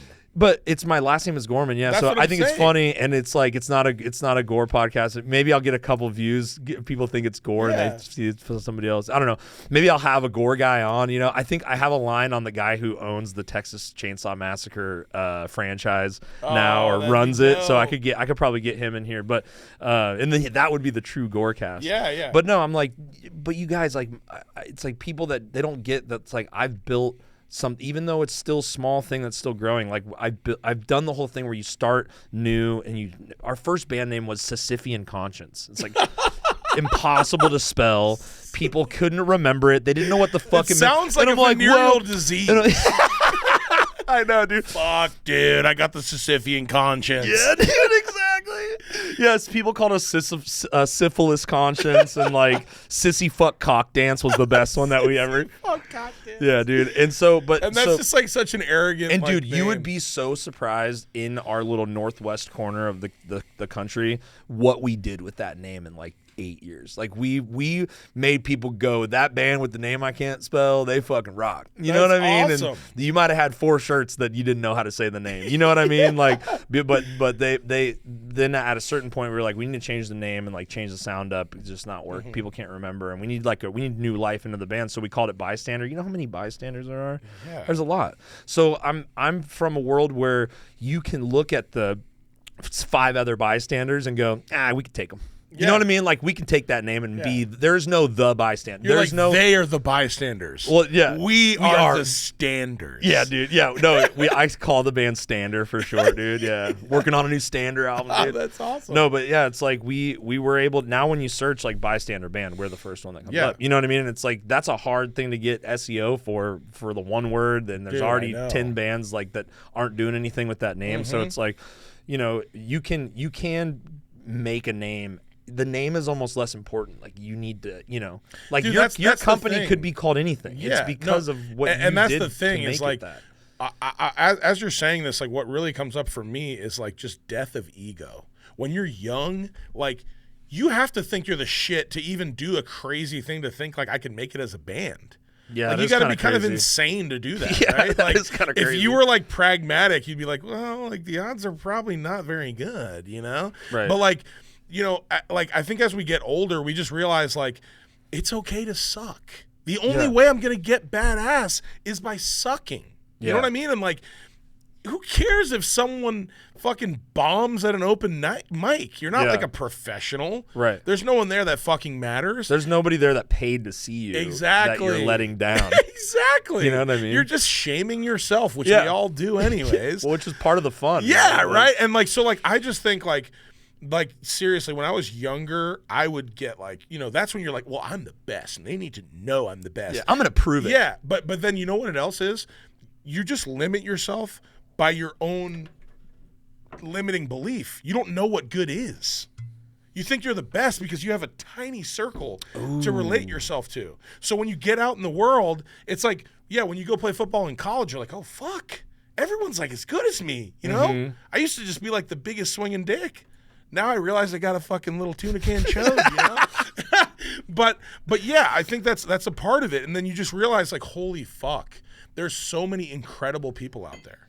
And I can be that, but I have to fucking take thousands of L's to get there. And like, fuck it. That's why I tell anyone can do this. Why?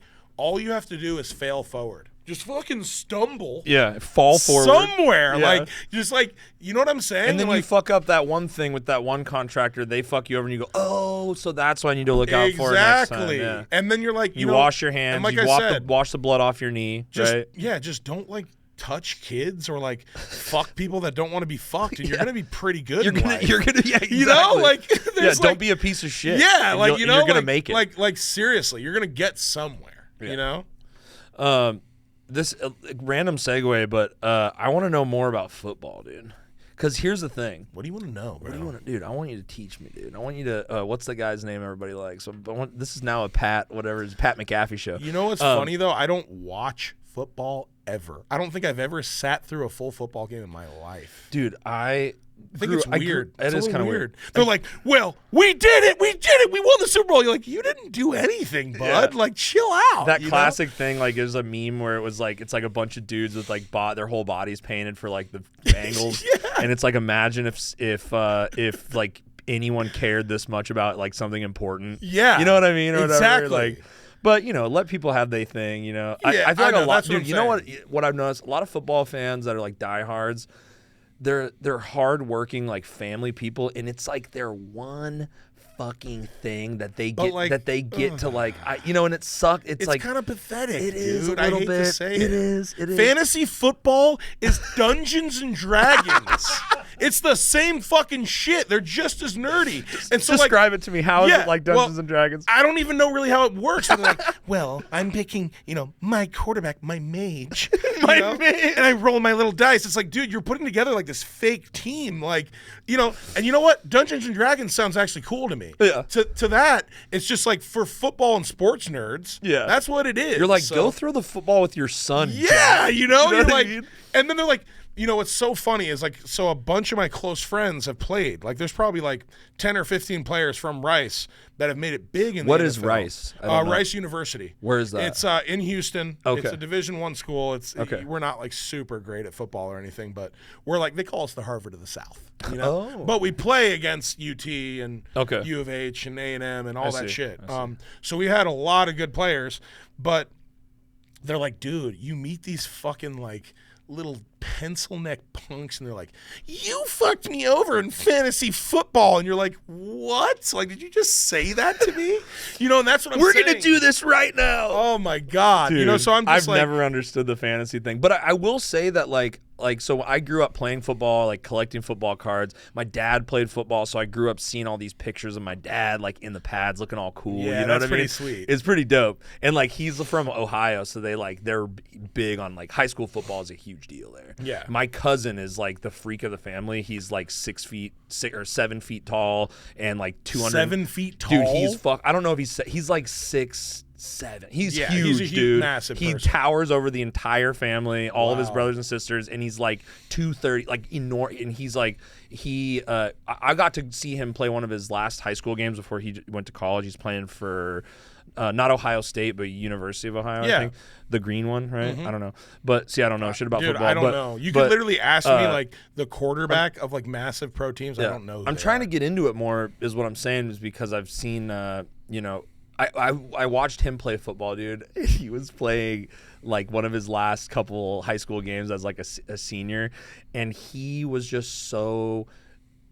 It was sad how much bigger he was than all these. Yeah. He's throwing these children around. It looks like a grown man. Yeah. Just demolishing That was children like- on the field, and like That was and like, my edge. And they're like, yeah, they're the other team's trying to cheer. It's like 56-0 in the Yeah. second. You're like, you know what I guys, mean? It's like, stop. yeah, just let's go home. You know what I mean? Like, and it's like it's cool. He's like playing on TV now. You know what I Yeah, mean? that's It's like, and if he awesome. doesn't get injured, like he'll probably fucking. Dude, go good. for it. You know what I mean? Good. Like, but anyway, I'm trying to get into football a little more because I went to my first UT game recently. Yeah, that's And a whole experience. We Brother- played there. Brother, let me tell you, when that can't- DKR is full to the brim, there was 109,000 Yeah. people in there. Bro. Or 103,000, and it was Yeah. like I've never heard anything like that before. I've in my played there life. 3 times. And you know what happens? It's so funny because, you know, we'll have like, I don't know, 15,000 at like our biggest game. And our stadium holds like 100,000. So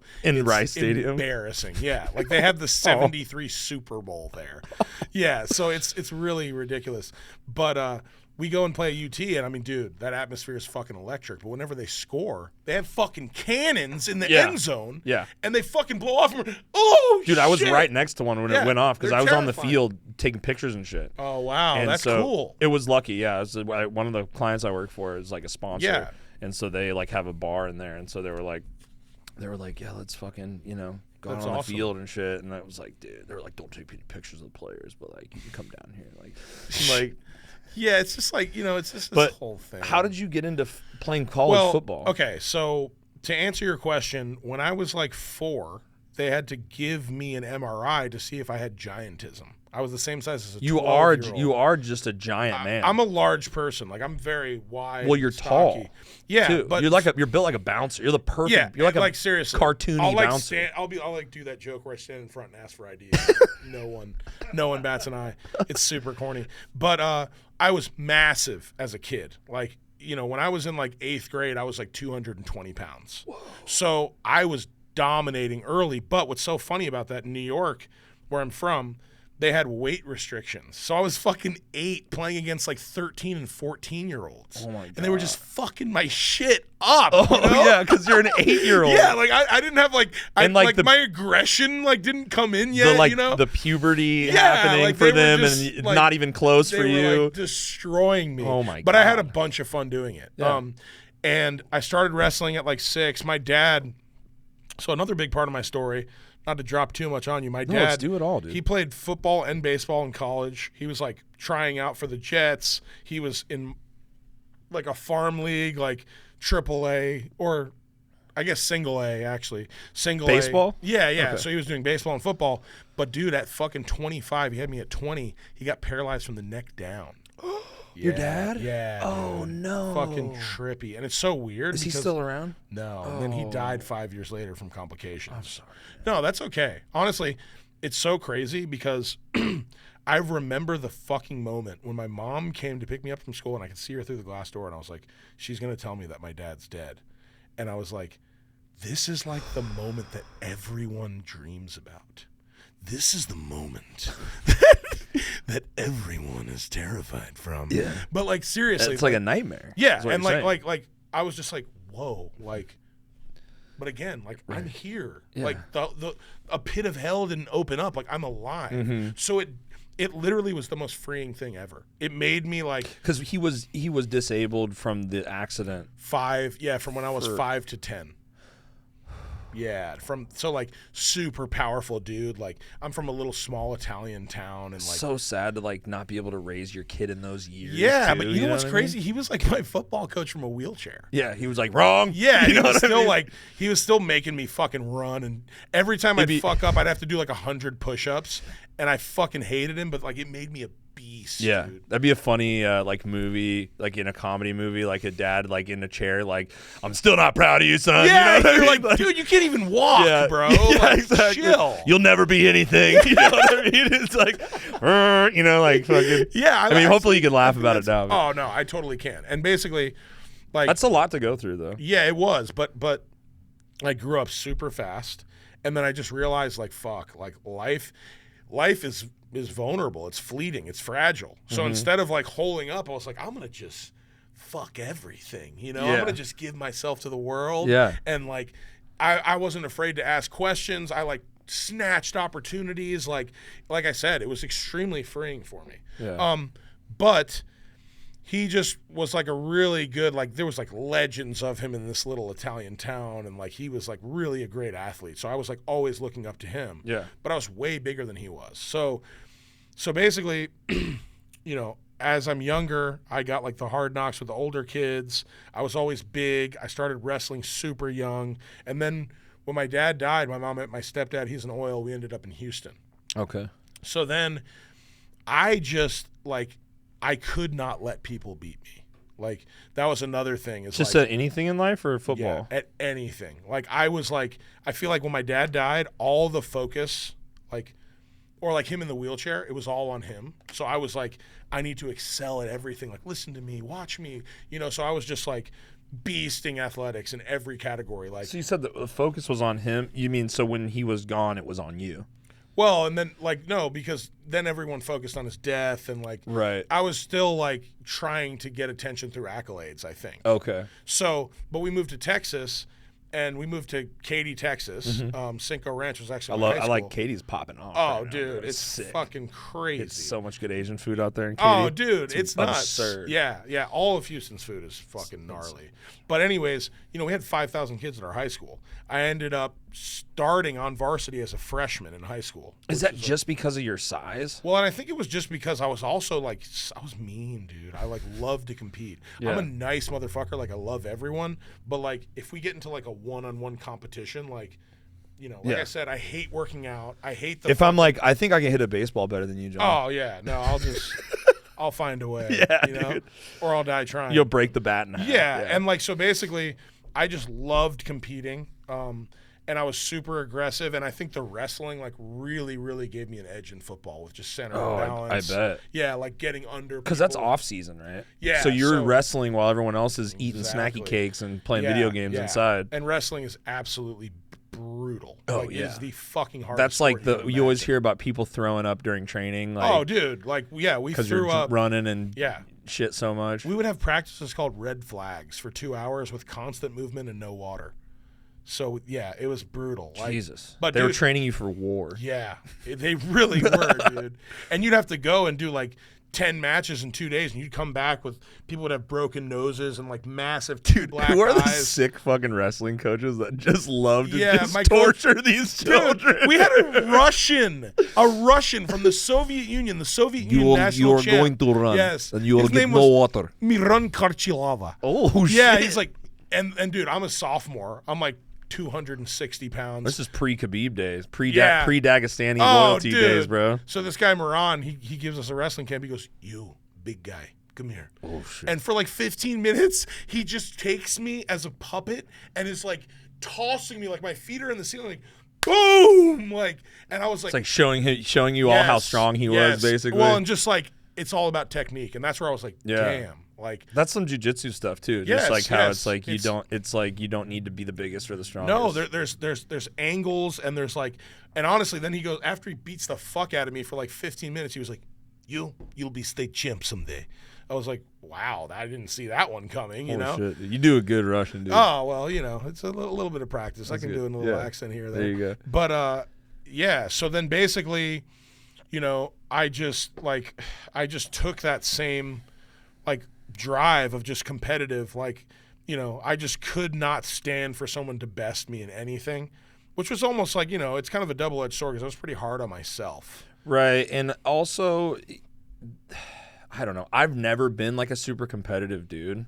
And so like for me, that's always kind of like a turn off initially with like a, you know what I mean? Like if you're like with a like super competitive person and you're like, you're like racing to the door, bro. Yeah, exactly. You're like, I'm just trying to fucking get inside, dude, man. You know what I mean? I'm just trying to we're 30 years old. Yeah, I'm trying to get this food in there. I'm trying to get this pizza box in there safely so I don't drop it. Yeah. Like I bet I fucking hold more pizzas than you.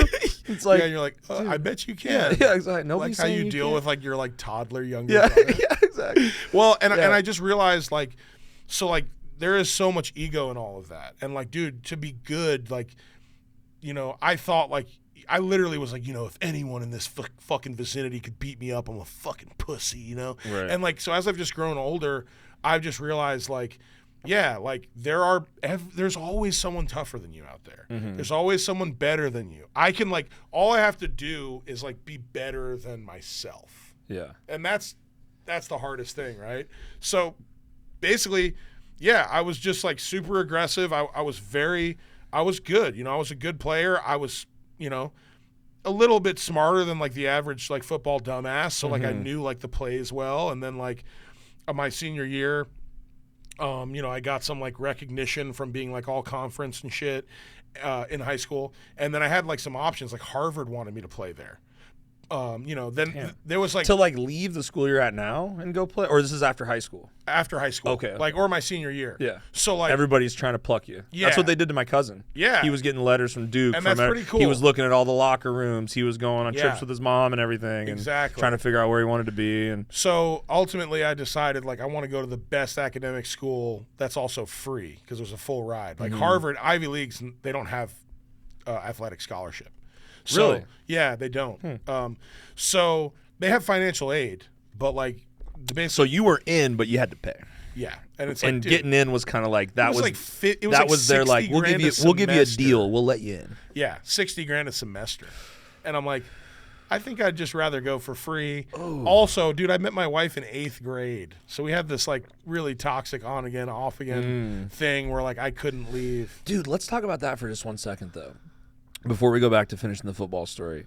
So I've been with my girlfriend for 10 years. Wow. Which is kind of rare, How old are you? right? I'm 32. Yeah, I'm 33. So, dude, we're right in we're there, out bro. here, dude. We're doing good. By the time we're 50, dude, come on, Fuck. bro. I don't know if I'll be alive. You I don't will. know if I want to be. You will, dude. You'll be superhuman. You'll have metal in your body. Yeah, I have this weird like vision that like we're not going to die. Yeah. Like, they're going to come up with some shit. Something's going to happen. But then we're going to be like 90 when it happens. We're going to be like, just kill me. Yeah, kill me. Yeah. I don't want any more stem cells, please. I can't possibly eat anymore. Yeah, because like at like 25, living forever is like awesome, but at like 90, you're like, fuck this. Dude, at 32, I'm like, my back hurts. Oh my How much worse God. is this going to get? But there is something to be said, I think. We're talking kind of about, like why people get into things or do things, a little bit. And it's kind of like a lot of dudes out here are doing whatever they're doing, whether it's music or they're trying to tame strange, bro. They're trying to fuck. You know what I mean? And they want to look hot for the ladies. And I think that it's a fucking power move to not be worried about that at all. Oh, so sure. I have so many distracted friends that are like trying to do comedy or They're trying peacocking. to do, and they're trying, but they're the pussies holding them back. Yep. You know what I mean? Because they're out there trying to get Slave to the pussy. They are the old ball and chain, and They it's think like they're tame and strange. They're getting tamed by the strange. I'm so blessed and thankful for my girlfriend. It's like she's like always supported me in everything that I wanted to do, and like having that constant means I don't have to worry about like how good I look today. Yeah. You know what I mean? Or when I'm going to this function, or how if Like, I'm going to talk to chicks tonight. And you know it's what's like even crazier? having not, and some people might be like, oh, whatever. You just wish you had, whatever. I know. Sorry, you have to crank that. I thing know. down.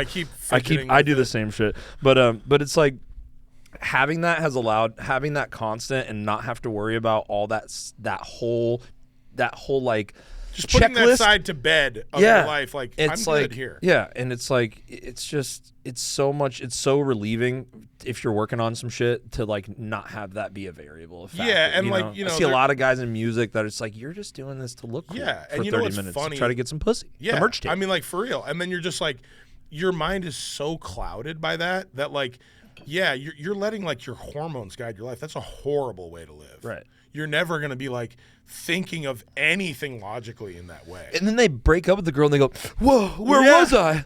And you're like, what was I doing?" You know, it's like, "Oh man, where's the band at?" Like we've had the band guys go through it. You know what I mean? And they're like, "Guys, we need to get music done." And it's like, "Dude, yeah, we've been. Yeah. Where have you been? You've been going to the movies and getting your dick sucked for the last 6 months. Yeah. You know, like you've been honeymooning this whole time. Yeah, like, dude. You know what I mean? Yeah.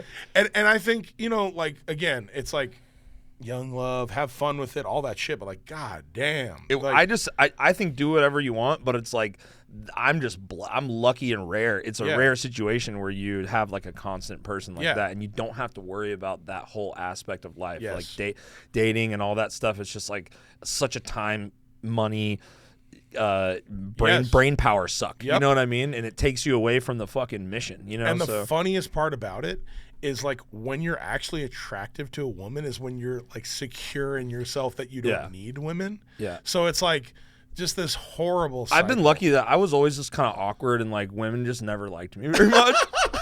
So you're like, well, this is easy. They don't want me. Even nowadays, if I play a big show and girls are being nice to me at the merch table, I'll be like, all right, and I'll give them some knuckles, you know, like, all right. Okay, dude. Yeah, thanks for coming to the show. You know, like, I don't know how to talk to, I'm not, it's like, I've been with the same girl for 10 years. I don't want to talk to, you know what I mean? I'm like, I don't know. It's just the way. Yeah, and then a lot of these dudes too. You see these dudes, especially in the music thing, dude. They're getting popped left and right for talking to, you know, or having sex with this girl, and she says she didn't want to, or like this girl was younger than she said she was, and I'm like, dude, I don't want to be away from. I don't want to be involved in anything like that. You know what I mean? So it's like it's the risks I don't have to take. You know what I mean? It's nice. And what's funny? Some people might think that's boring, but man, I'm telling you, I'm having fun, a whole lot of fun. Oh, dude, I like honestly.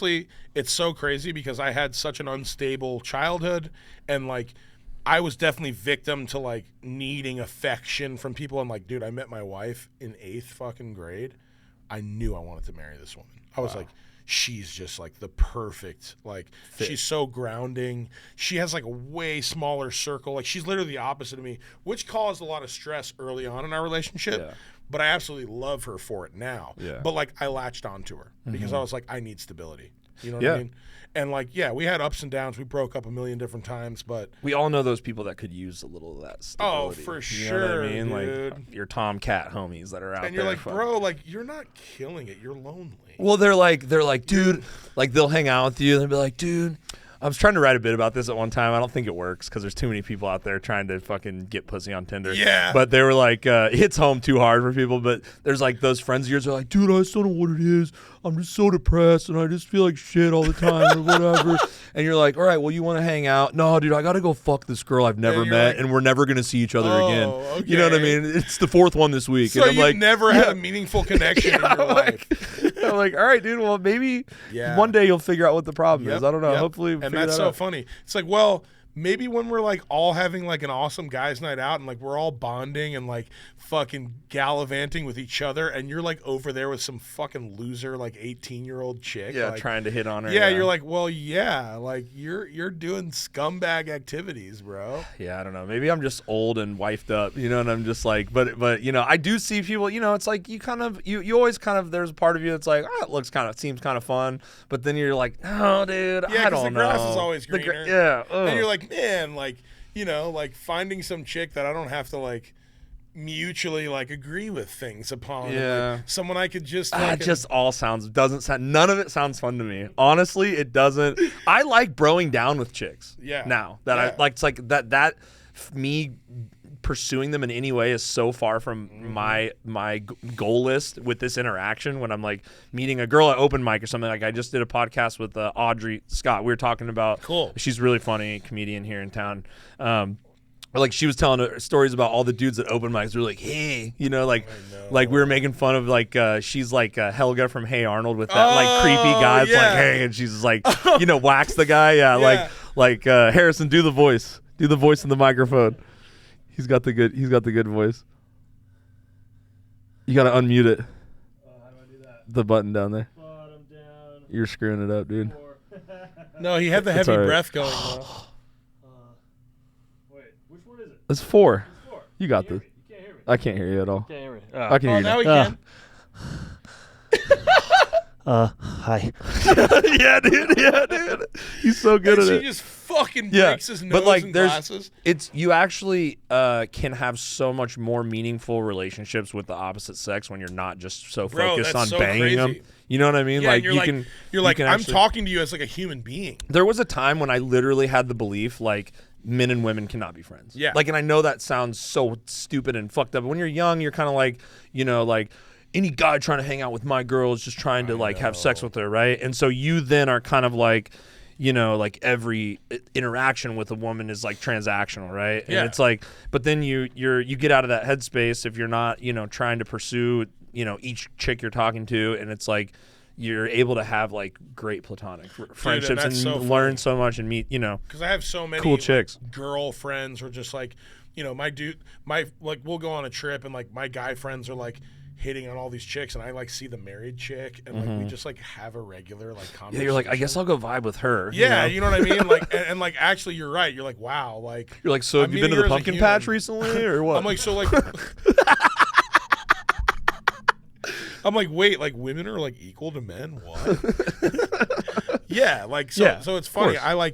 I have so many more like, or I'll meet like colleagues, like women that are designers or like, oh, dude, there's they wanna some be bad architects. bitches Oh, that they kill are. it in that fucking they are. game, dude. And, They and crush. honestly, They crush. are real estate agents, and they're Oh, very yeah. attractive, and like, but we'll have like they bother me to have coffee for like business. And Yeah. I'm just like, they know what I'm at. Like I'm like, you know, I start with like my wife and my kids and like start off with all that stuff, and then like you just like really meet them on like a business level, and I'm like giving you like business advice, and they're like, dude, like to be honest, like I've had other people kind of do this, and then they just try to like fuck me, Yeah. and I'm like, damn, you Yeah. know.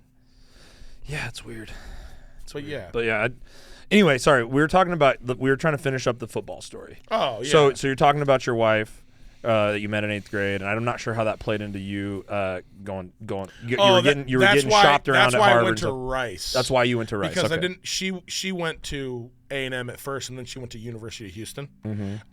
So that's why I just stayed close in Okay. Texas. And honestly, I loved it, dude. I met like so many fucking. I mean, dude. What was crazy is Rice had like 4,000 students. My high school had 5,000. So like super tight knit with all our boys. We would still like party at UT and like Texas State and like all that kind of stuff. But like met so many meaningful connections, and that's eventually, you know, what got me into real estate and all that stuff. And then honestly, it just came down to it, and I was like, you know, I was just tired of football. Like I couldn't. Yeah, I was gonna try. ask why didn't you go for I the just for the didn't- I pros? just didn't try. I was You like, think you could have? I think I could have like definitely went and played like overseas, or like XFL was big at the time.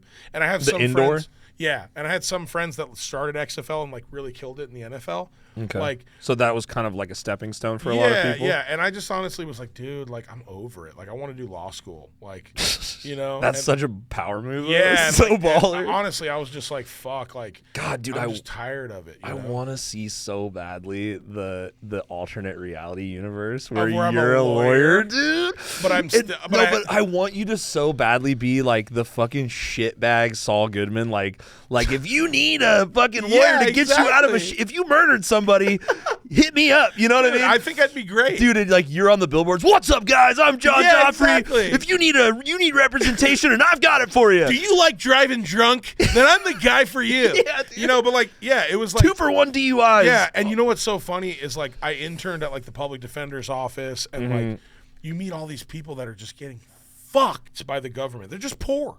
So there's a big driving factor to like wanting to do it, because Yeah. you get into it and you realize how fucked up people are. Oh, the are system is, dude. We have like we Getting have it. we have 5% of the world's population, but we have almost 30% of the world's jail population, like mass incarceration. Wait, say that again? Yes, we America is 5% of the world's whole population, but we have nearly 30% of all inmates incarcerated in the entire world. In the world? In the world. It is like mass incarceration is absolutely fucked up because it's a money-making tool. Dude. So I was like, man, like that's, wanting to represent like, indigent, which just means like they don't have money, defendants got me into Section 8 housing. Like, I'm like, I see, damn. okay. So that's like a big part of what got me into real estate too.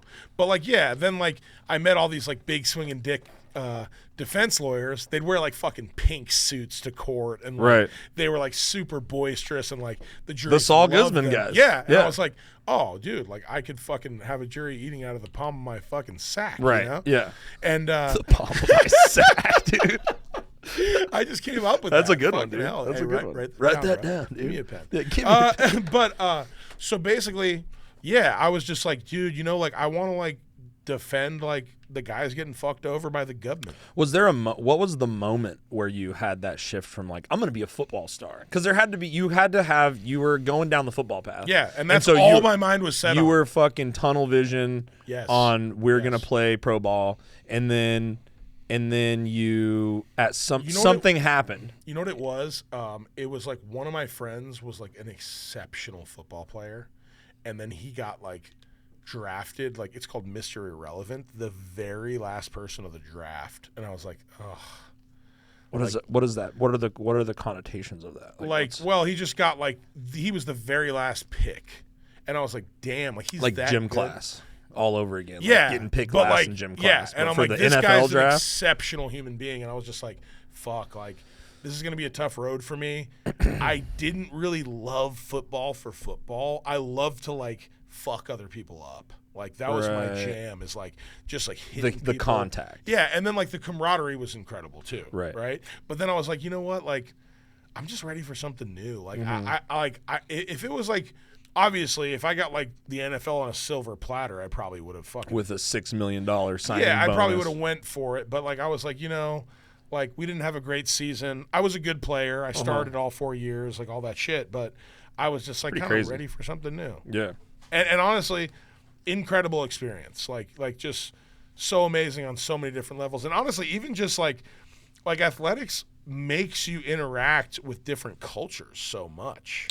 That's Like, true. you're People like- don't think about that. No, I they feel don't. Like you get to interact with like so many different races, and you're on the same team, and you're like so intimately like working out and like getting the shit kicked out of you and winning together, and like Yeah. it's a really cool experience. It's Nothing like, else like it, probably. No, So I that mean, it's maybe kind of like the military. I would think it's kind of Okay. similar, but if you're like obviously less risking your fun. life with a human being, it's Yeah. probably a different experience. But yeah, dude, it was fucking awesome. Yeah. And you were just decided to pivot into a more white collar fucking profession, and then you went more blue collar. Yeah, and then For some reason. I was like, I like got into it, and I was like, damn, there's like a lot of like reading and like writing, and Ew. like, you have to, like wear suits and shit, Ew. paperwork and like Right. suits and like regulations. You and just kinda- had such an interestingly like. I feel like it was a very like cutthroat entry into the real estate game, because like Yeah. it seems like everybody goes. I know friends that have tried real estate, or they're like, I'm gonna get my license and pivot and go into real estate, and then they get their license and then they have to work for a broker Uh-huh. and do the whole desk jockey thing for like 2 years to get that credit that they need to Yeah. like then go and like be a principal broker or Uh-huh. whatever it's called.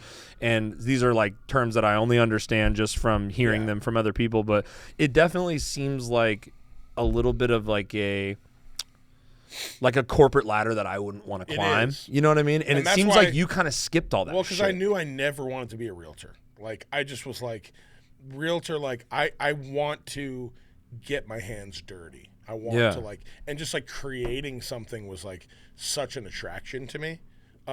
People probably think you are a realtor, right? Like they don't Yeah. know the difference. Yeah, like some do, and like I have my license and stuff, but it's just the difference between like, and to be honest, I'll admit, like good realtors, they're bad fucking ass. They run a completely different hustle that like I just feel like I don't really have time for. Like I'm like building all these houses. I can't be like driving people around and like focusing on selling them. So I partner with like nasty realtors that are like fucking amazing Crushing. to sell our shit. Just killers. Yes, Nice. exactly. Yeah. And then you make shit that kind of sells itself. yeah, I mean, in a really good market, things sell themselves. Yeah. And like, but you know, like that's what I always just want to be like. I don't want to be the same. Yeah. Like, and the modern Victorian was like my big like. I like came out of the closet. I'm like, here's who I am. Nice. You know, and like it was honestly so vulnerable, but to just hear all the incredible feedback was just fucking awesome. Yeah. Dude. I want to show you some shit. We've been running for a minute here. I don't know how long since Harrison freaking left me in the dark. I don't care to man. go bowling, but yeah. I mean, I'm not on. I wanted to show Can you get a just. little more booze though. Oh yeah, absolutely. We'll be right back, you guys. You want to take a piss break? Yeah, I need to piss. All right, we're gonna be right back. And we're back. Our bladders are empty, and our glasses are not about to not be. Yeah, my gullet needs to be full. I'll let you do the honors. Thank you, sir. But yeah, man, I really appreciate you coming on here. I did I'm having pull. a blast. I'm having a blast too. Hopefully you'll come back and do it again. Maybe like next time. You know, I'm trying to get everybody back. Like, you know, because I feel like the people I talk to on the show, it's kind of like they're all doing shit. You know what I mean? And so it's like every 6 months they got something else cool going on. You know, so it's like it's a little check-in every 6 months Dude, I with would people. love You that, know what I mean? Because we have some fucking crazy shit And going. I'd love to do your show too. I want to. I before I get into this, we should talk a little more about your show because it's the Outliers podcast or Outliers Yeah, show. it's kind of like a series on YouTube. We're Dude, kind of- I love the way that you do it because it reminds me of like a network television show. Yeah, and I mean that like honestly- in the best way. Like No, when I we're- say you're like the we're Guy going for Fieri, that. you know what I mean?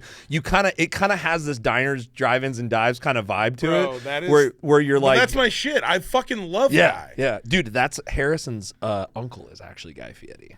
Yeah, Shut uncle up. by marriage. I didn't believe him until he showed me pictures of them together at Thanksgiving, and I was like, okay, you know what I mean? So yeah, he's like he grew up with Hunter.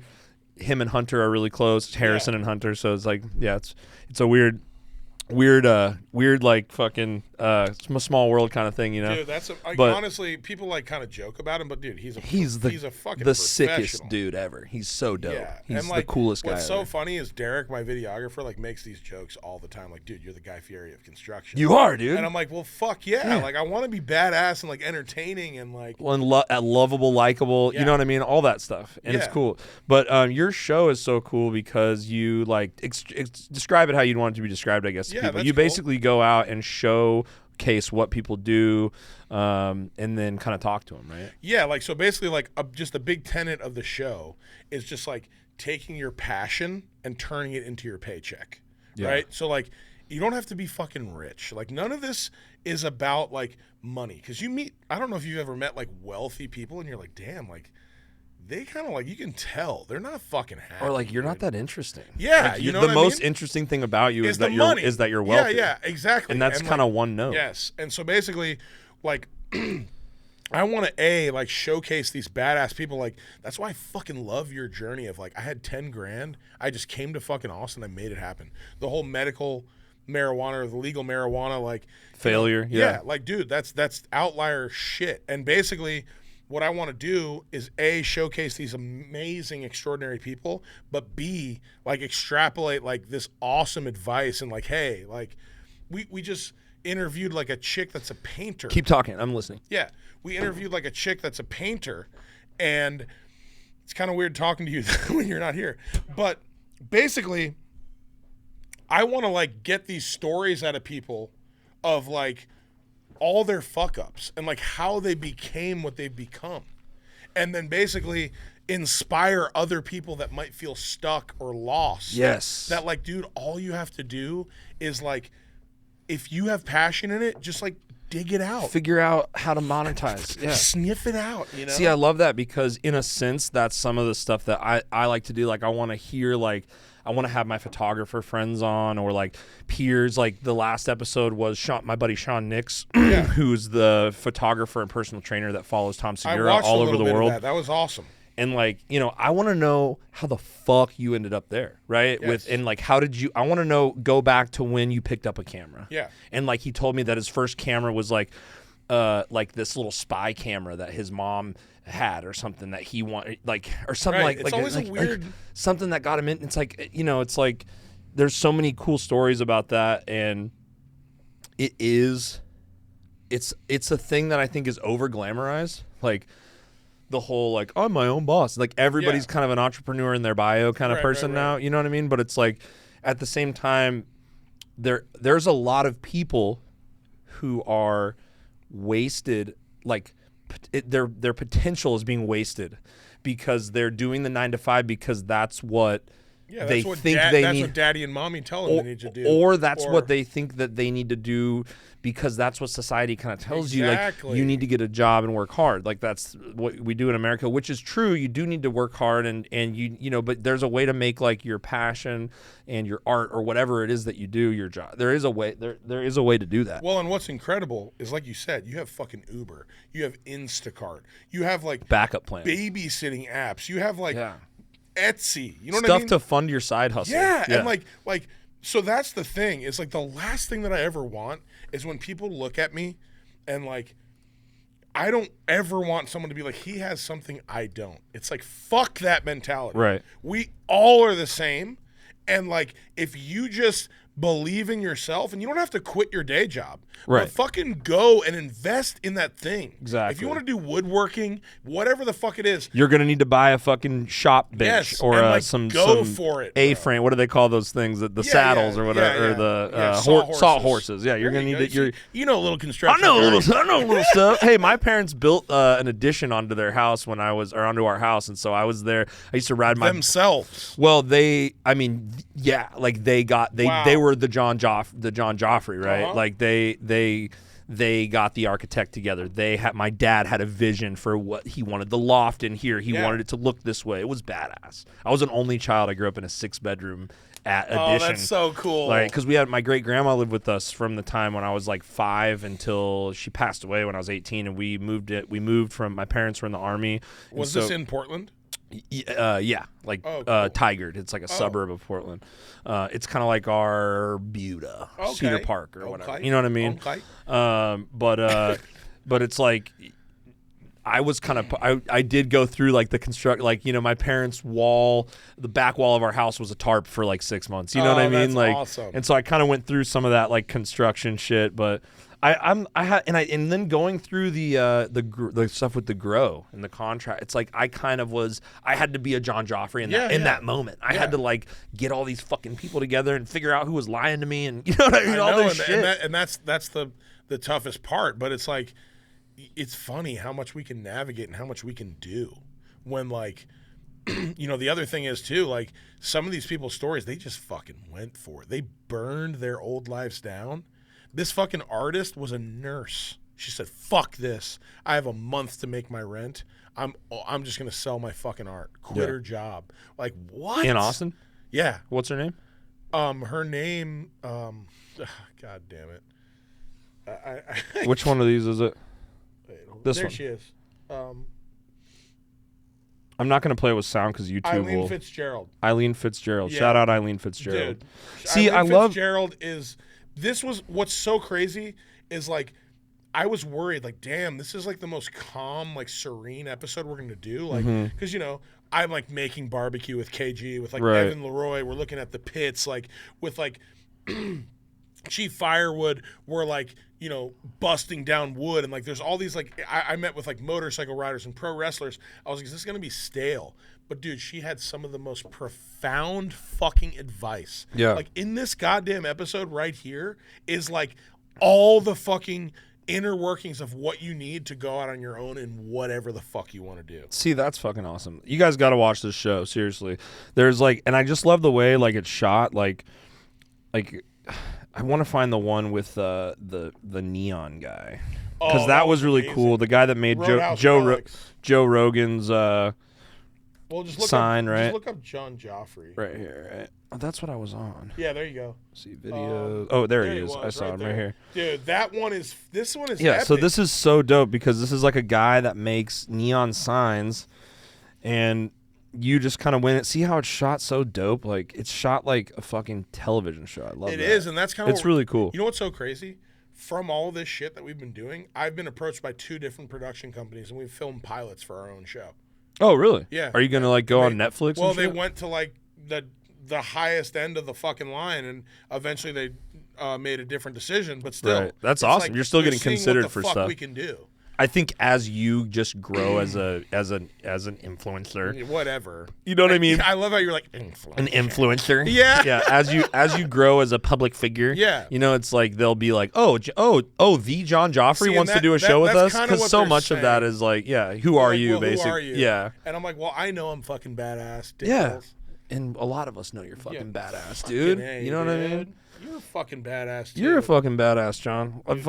I knew that this was gonna be a fucking hang, I bro. told you. I saw you helping KG serve barbecue that one time, and I was Yeah. like, "That guy's a hang, dude. Bro, that guy's a that's fucking my- hang." like, You got to that's my spot the jam. hang. Yeah. You got to be able to spot the And hang you and be just, like, "You're like I'm a hang hunter. Yeah. I'm hunting for the hang." Yes. You know what I mean? I'm looking. Fucking hang hunter. I'm a hang That hunter, needs to dude. Be a show. I'm a hang hunter, dude. Yeah, that's your new show, dude. Bro, do you have like cool dirt bikes or like? Yeah, exactly. You want to bro down? You want to get some food and fucking watch some Chris Farley show? Do you have an Epiphone Les Paul? Do you know 2 chords on it? Want to be hunt for friends? the hang. Let's hunt for the hang. Yeah. No, but this is so dope. What was this guy like? He seems really cool. He was absolutely amazing. The And neon is fucking crazy. You know, he made Joe Rogan's. yeah, the thing behind Yeah, Joe Rogan, like, right? He made that, and dude, this motherfucker. Every one of these signs is $25,000 to $30,000. Like this guy is old school Austin, dude. Like he fucking bought his shop in the ghetto. Like this is now what's Bolden Creek. Mm-hmm. Put in like. He had some like guy that decided to invest in him for no reason. He had no money. The building was falling down. He like fixed it up himself, but he just like his main thing was just like follow what is like cool. You know, like dude, he basically was like made neon cool. Before it was just like commercial signs.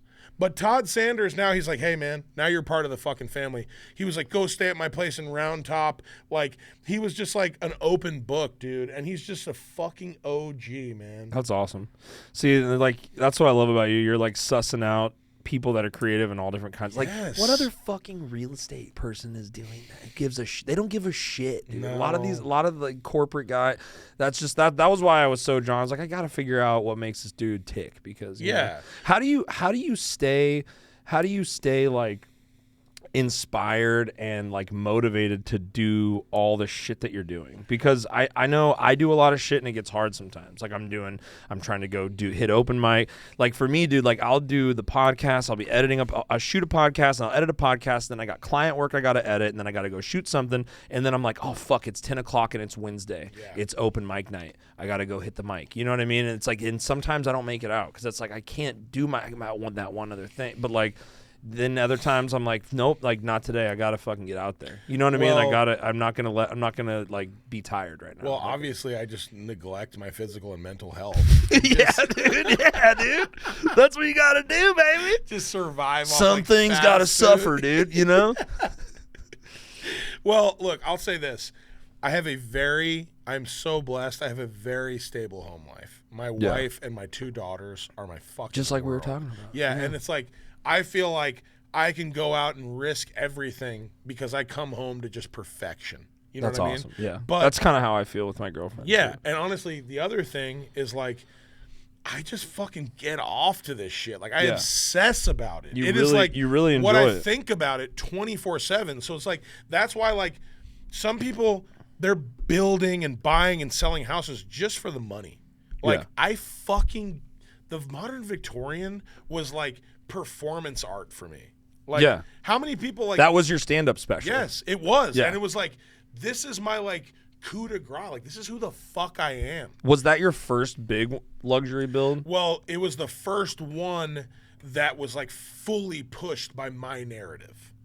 which was it crazy. looked the way you wanted it to. Yeah, look. So when it came up, like, what's this wall gonna look like? It was your decision. fucking choice. Yeah, and that was like that's got to be cool and scary. Oh, for sure. And it was like, but still, you rely on the pros, Yeah. like the architects, the designers. Joseph Design Build, shout out to them. That's who like my mentor was for like many years. And I actually told them about the concept. They were like, why don't you let us design it? And I was like, damn, like, let's fucking go. Yeah. You know? And which was cool because you're like, okay, this badass designer likes what I'm fucking putting down right now. So I'm not an idiot. Right. I know I have good ideas. You know what I mean? Yeah. Like, and like I have, not that like, you might have questioned that, but like, no, you do. You do, right? Yeah. Yeah, you do. I mean, that's part of all of it. It's like, such a big deal when it's houses, dude. I There's know. so much at stake. I It's know. got if the floor is off. There's Yeah. a apartment building down the road from mine over here. I don't want to dox where I'm at, but it's like over here on the east side on MLK. yeah. There's an apartment building, the platform apartment. You know anything about this place? It's like Gray Star building. Yeah, the I big know Gray Star. big property manager. Big old developer. The whole thing is wrapped in Stucco? scaffolding right now Oh. because there was not only a stucco issue, but the foundation was fucked up. So the retail spot below, there's a coffee shop below it. The door won't close, and it's like a 2-year-old building or some shit, and the foundation no. is shifting, and like the whole thing is fucked up, and you're like, man, somebody's getting fucked right for that. Somebody's in trouble There's for that, a lot dude. of that. That's And, like, so crazy. I mean, that's the biggest purchase one of us will ever do.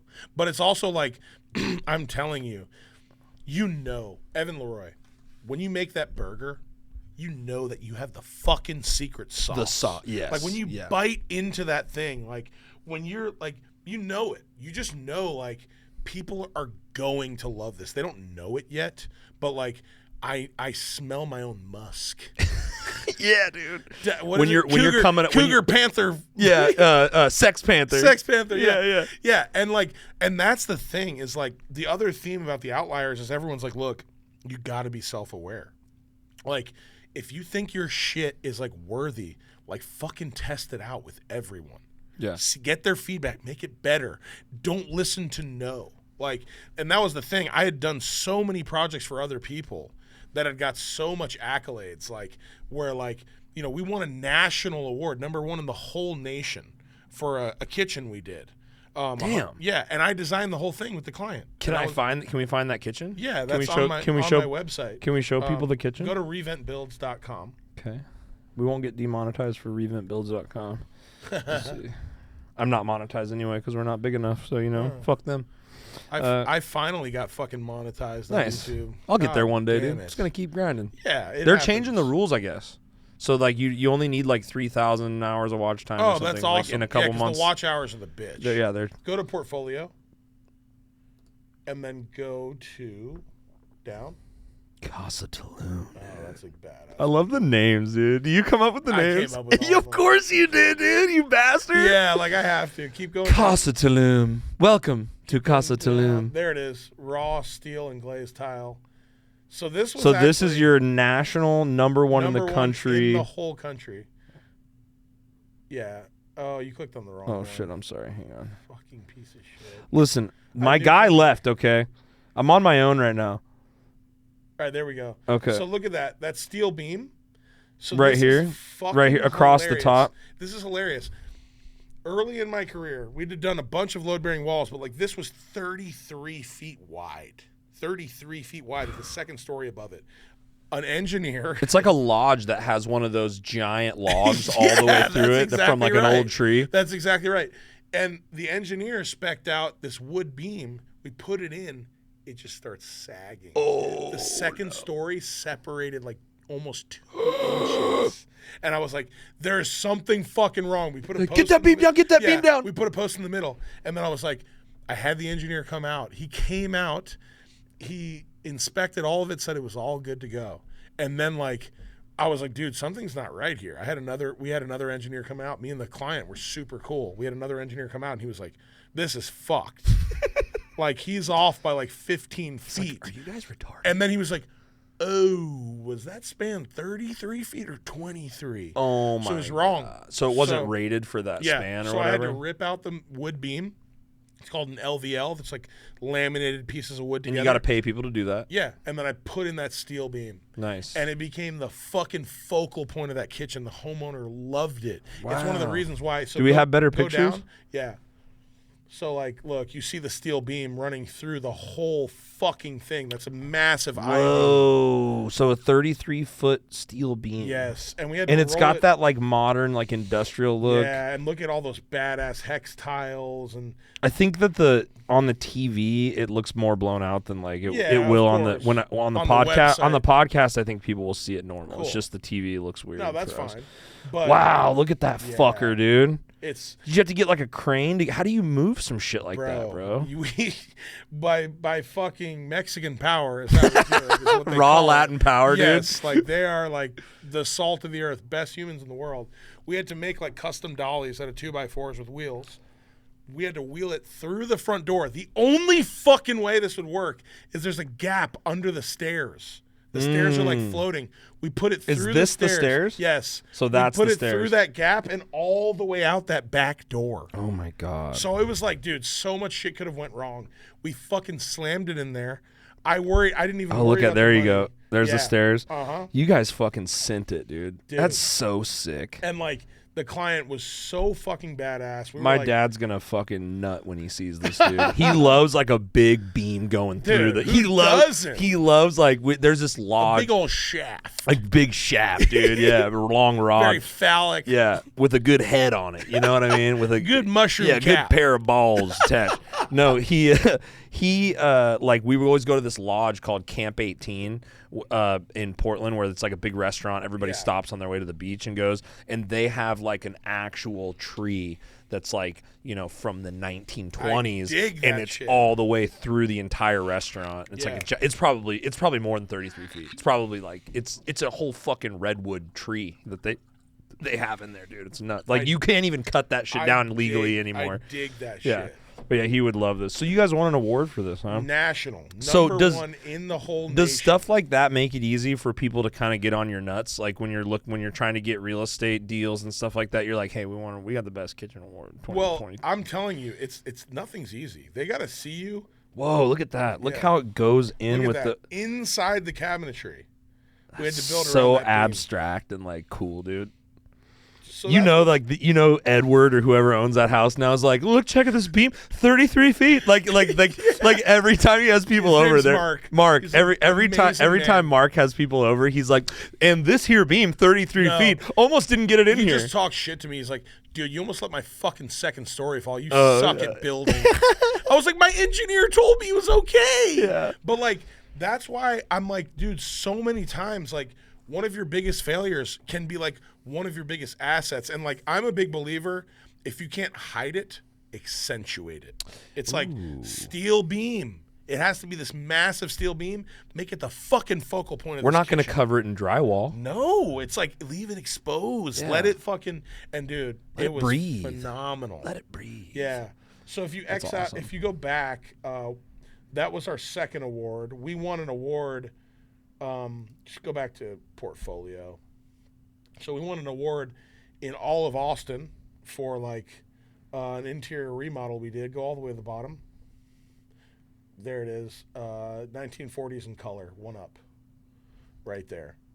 This was a fucking badass project. This was like dude, I did like this whole interior for like 250 grand. I thought it was like a ton at the time. Mm-hmm. For reference, this would be like $1 million for us now.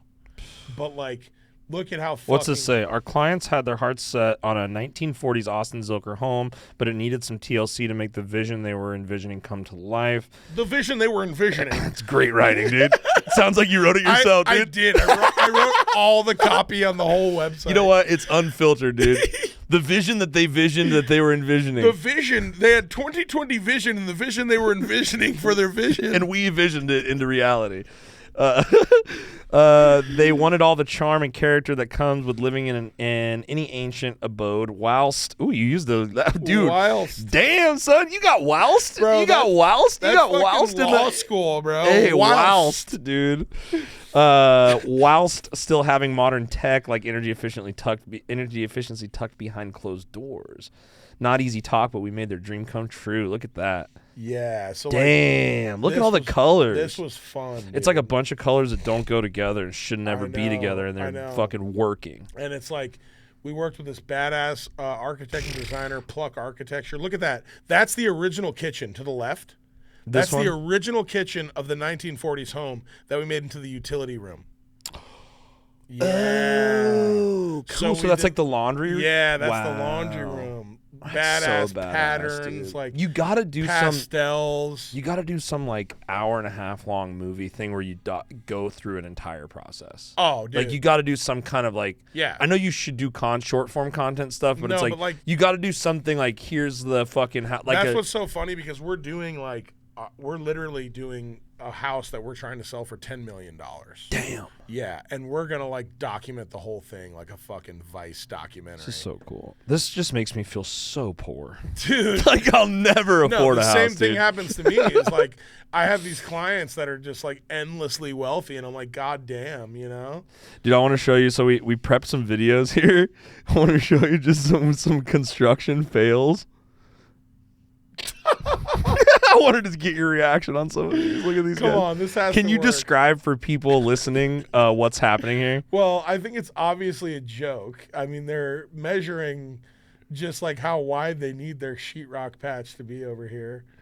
Let's see. Come on. It's going to be perfect. Watch. Boom! I knew it. Yeah, I think it's this first comment can confirm works like 90% of the time.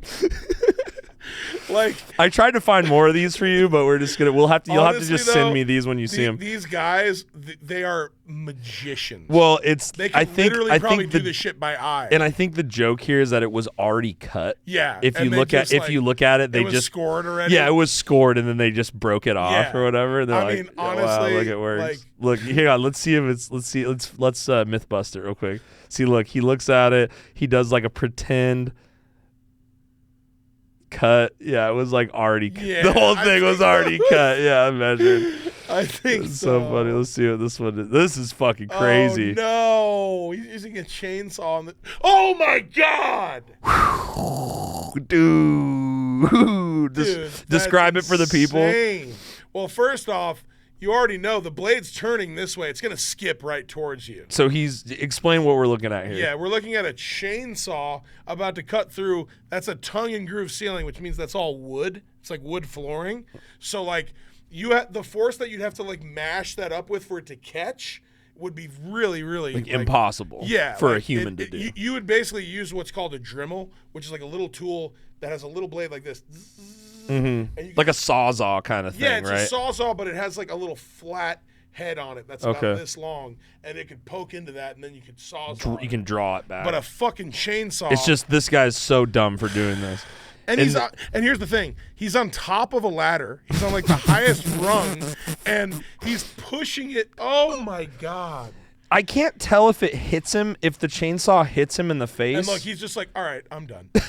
All right, that was a bad idea. At least he had enough sense not to fucking Try it again. It looks. Somebody in the comments here says that the auto stop. There's like an emergency stop or something. Cool to see that it works. There's no emergency. He stop. said this says stay by the emergency stop, but I don't know. But look at this. If it didn't hit him, it came so close to hitting him in the face. Oh my God, it's hard to watch. That is crazy. Can we get some audio? Let's see. Oh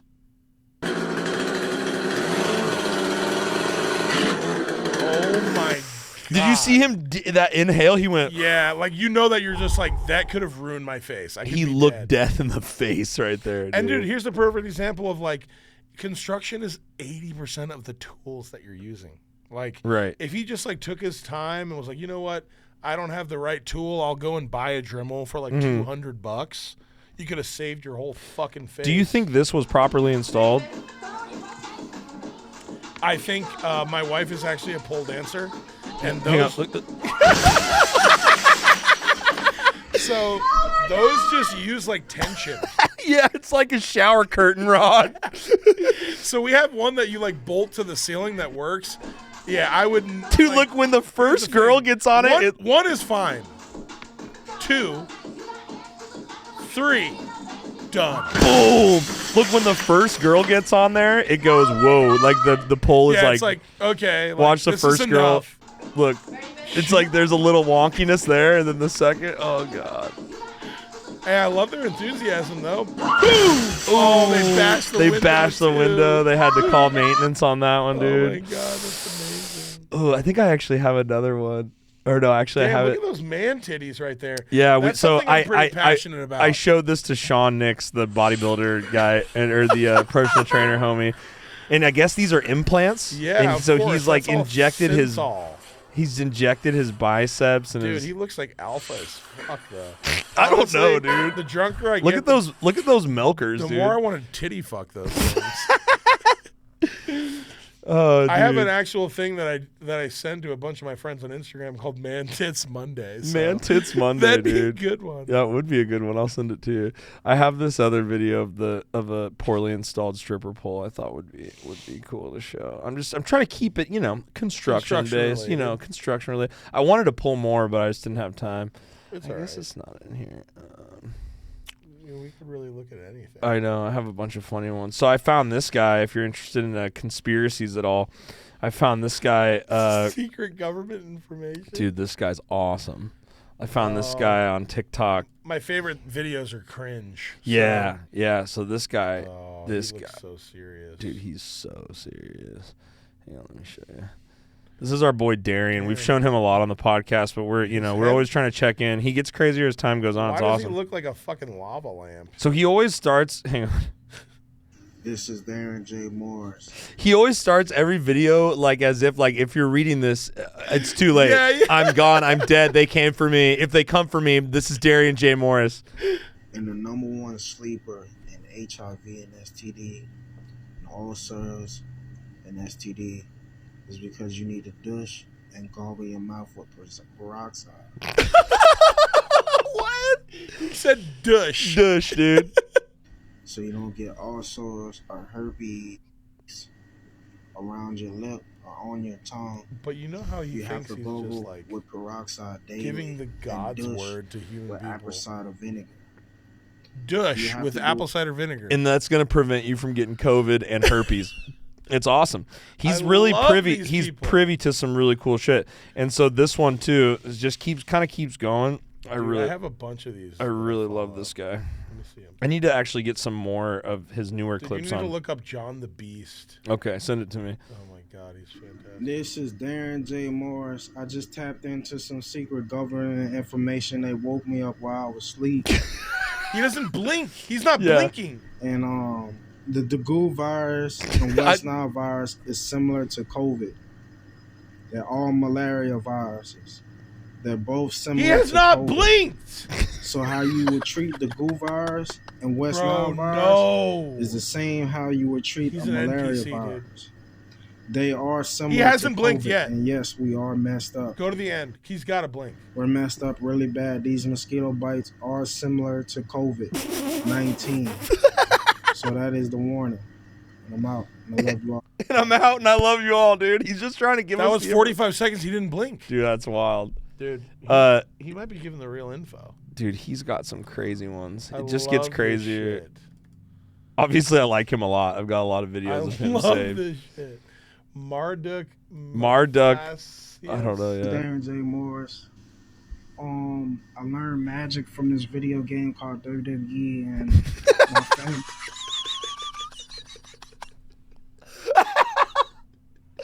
We learned magic, dude. Been teaching me on how to help people that are injured and boost their testosterone. Testosterone. WWE has taught me magic, and my family has also have worked on with me one-on-one and showed me how to help people out with their energy levels Dude. and make them not pass Is he out. reading from like his Give phone, them you think? spiritual things to help them along I the think way. that's and help off the each dome. other, one another. Oh my God. It's not that I'm for anybody's team. I'm out to help anybody that needs help. There we go. Good message from Darian. He's I'm out to help anybody that needs help. Old Mr. Potato looking head ass. Dude, he's so funny.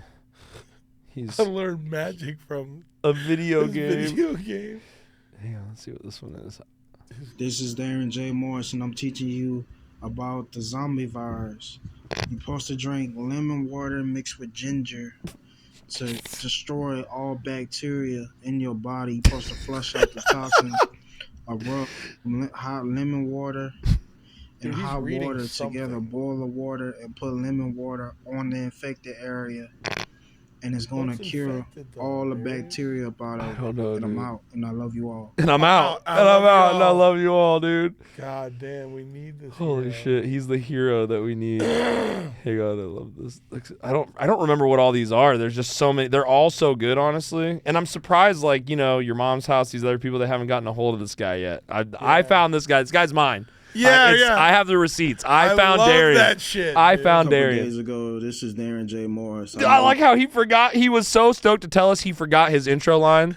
Couple days ago, this is Darren Couple J. days Morris. ago. I know This is y'all Darren J. been Morris, getting like, access and then to he- the spiritual realm. I had to make a new one because I was my whole cover was blown. Hang on, you got to hear this. Hang Couple on. days ago, this is Darren J. Morris. the- I know y'all been It's like wanting he's on the access phone. to the spiritual realm. I had to make a new one because I was my whole cover was blown. I was followed by some occult believers, and I had some open portals around my house, and they figured out what I was doing, like going to the spiritual realm, and it put me in a lot of I always danger. think is, And some what of if the these people are aliens right? saw me We're the on their crazy planet. Maybe, yeah, you're right. It could be. It could be. What else do I have in this folder Hey, here? what is that guy with the little kid's face? One up right there. This? Oh Yeah. god, this is a weird video, dude. I This love- is from the depths Bro, of I TikTok. love the weirdest shit. This is in the weird. world. This is the some of the weirdest shit. Bro, I've seen everything on the internet. It's like on the cloud. Okay. Oh, It's really God. wild, Is he a bro. ventriloquist? Yeah. Sure. Don't pull my dick right off my body. You know that I think that maybe I'll grow another one, maybe even two. Hang on, I have another one of him. Hang on, this one's even better. This one's even, dude. The puppet is so good.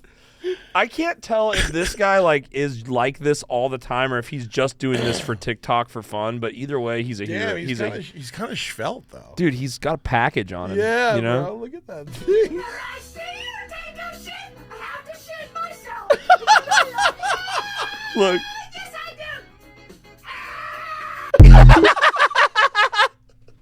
Yes, dude. Bro, I'm gonna send you so much shit. Dude, you can send me anything. I love Oh it. Anything my to show to God. people on the podcast.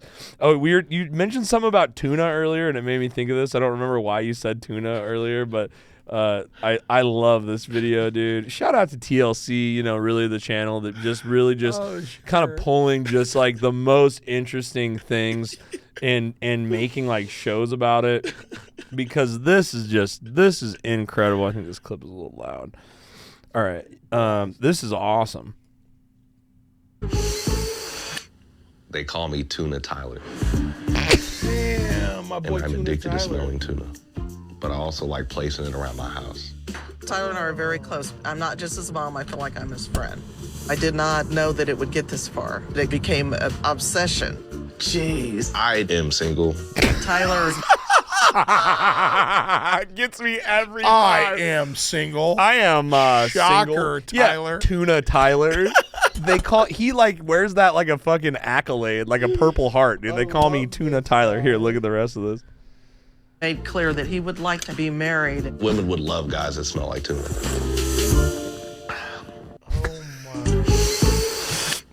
They call me Tuna Tyler. Dude, Tuna Tyler. Shout out Tuna Tyler, Oh dude. my If he doesn't have an IG with the handle Tuna Tyler, is that- he should be famous. I hope he's. I hope absolutely. I hope he kicked the tuna. You know, like I hope he found a woman, kicked the tuna. You know what? I don't hope that for him. I hope he found a woman who's into the you tuna. you hope he leaned into it. Yes. Okay. Maybe got a sponsor by StarKist or whatever. Like he's got like the StarKist Letterman jersey jacket on, dude. Oh, dude. Oh, Holy God, shit. that was good, dude. This is awesome. Dude, I feel like we could keep going forever. I think we're over fucking 2 hours, brother. I think we Yeah. just ripped a mean pod, and we can hang out here as long as we want, but I think we should wrap this up and finish this whiskey off the air. John Gioffre, I'm Dude. glad to be your friend. I hope we're friends Thanks now. for fucking having me, man. Dude, I immediately saw you and I was like, I want that guy to Dude, come on the podcast because he's got fucking information to share, and I just think you're a great guy. Dude, and I love it. I love everything you do. Can you look in this camera and plug your shit, plug everything, plug your show? Sure. John Gioff Builds, the JOHNGIOF_builds on Instagram, and then the Outliers show with underscores in between all of that. If you just go to my Instagram and go in the link tree, you'll see all the different links I have for my YouTube, for the Outliers, for my Airbnb, for all that good stuff. Bro, thank you so much for having me on. Cheers, buddy. This was fucking a joy. I got to hit my own outro because my fucking guy's gone. Let's go.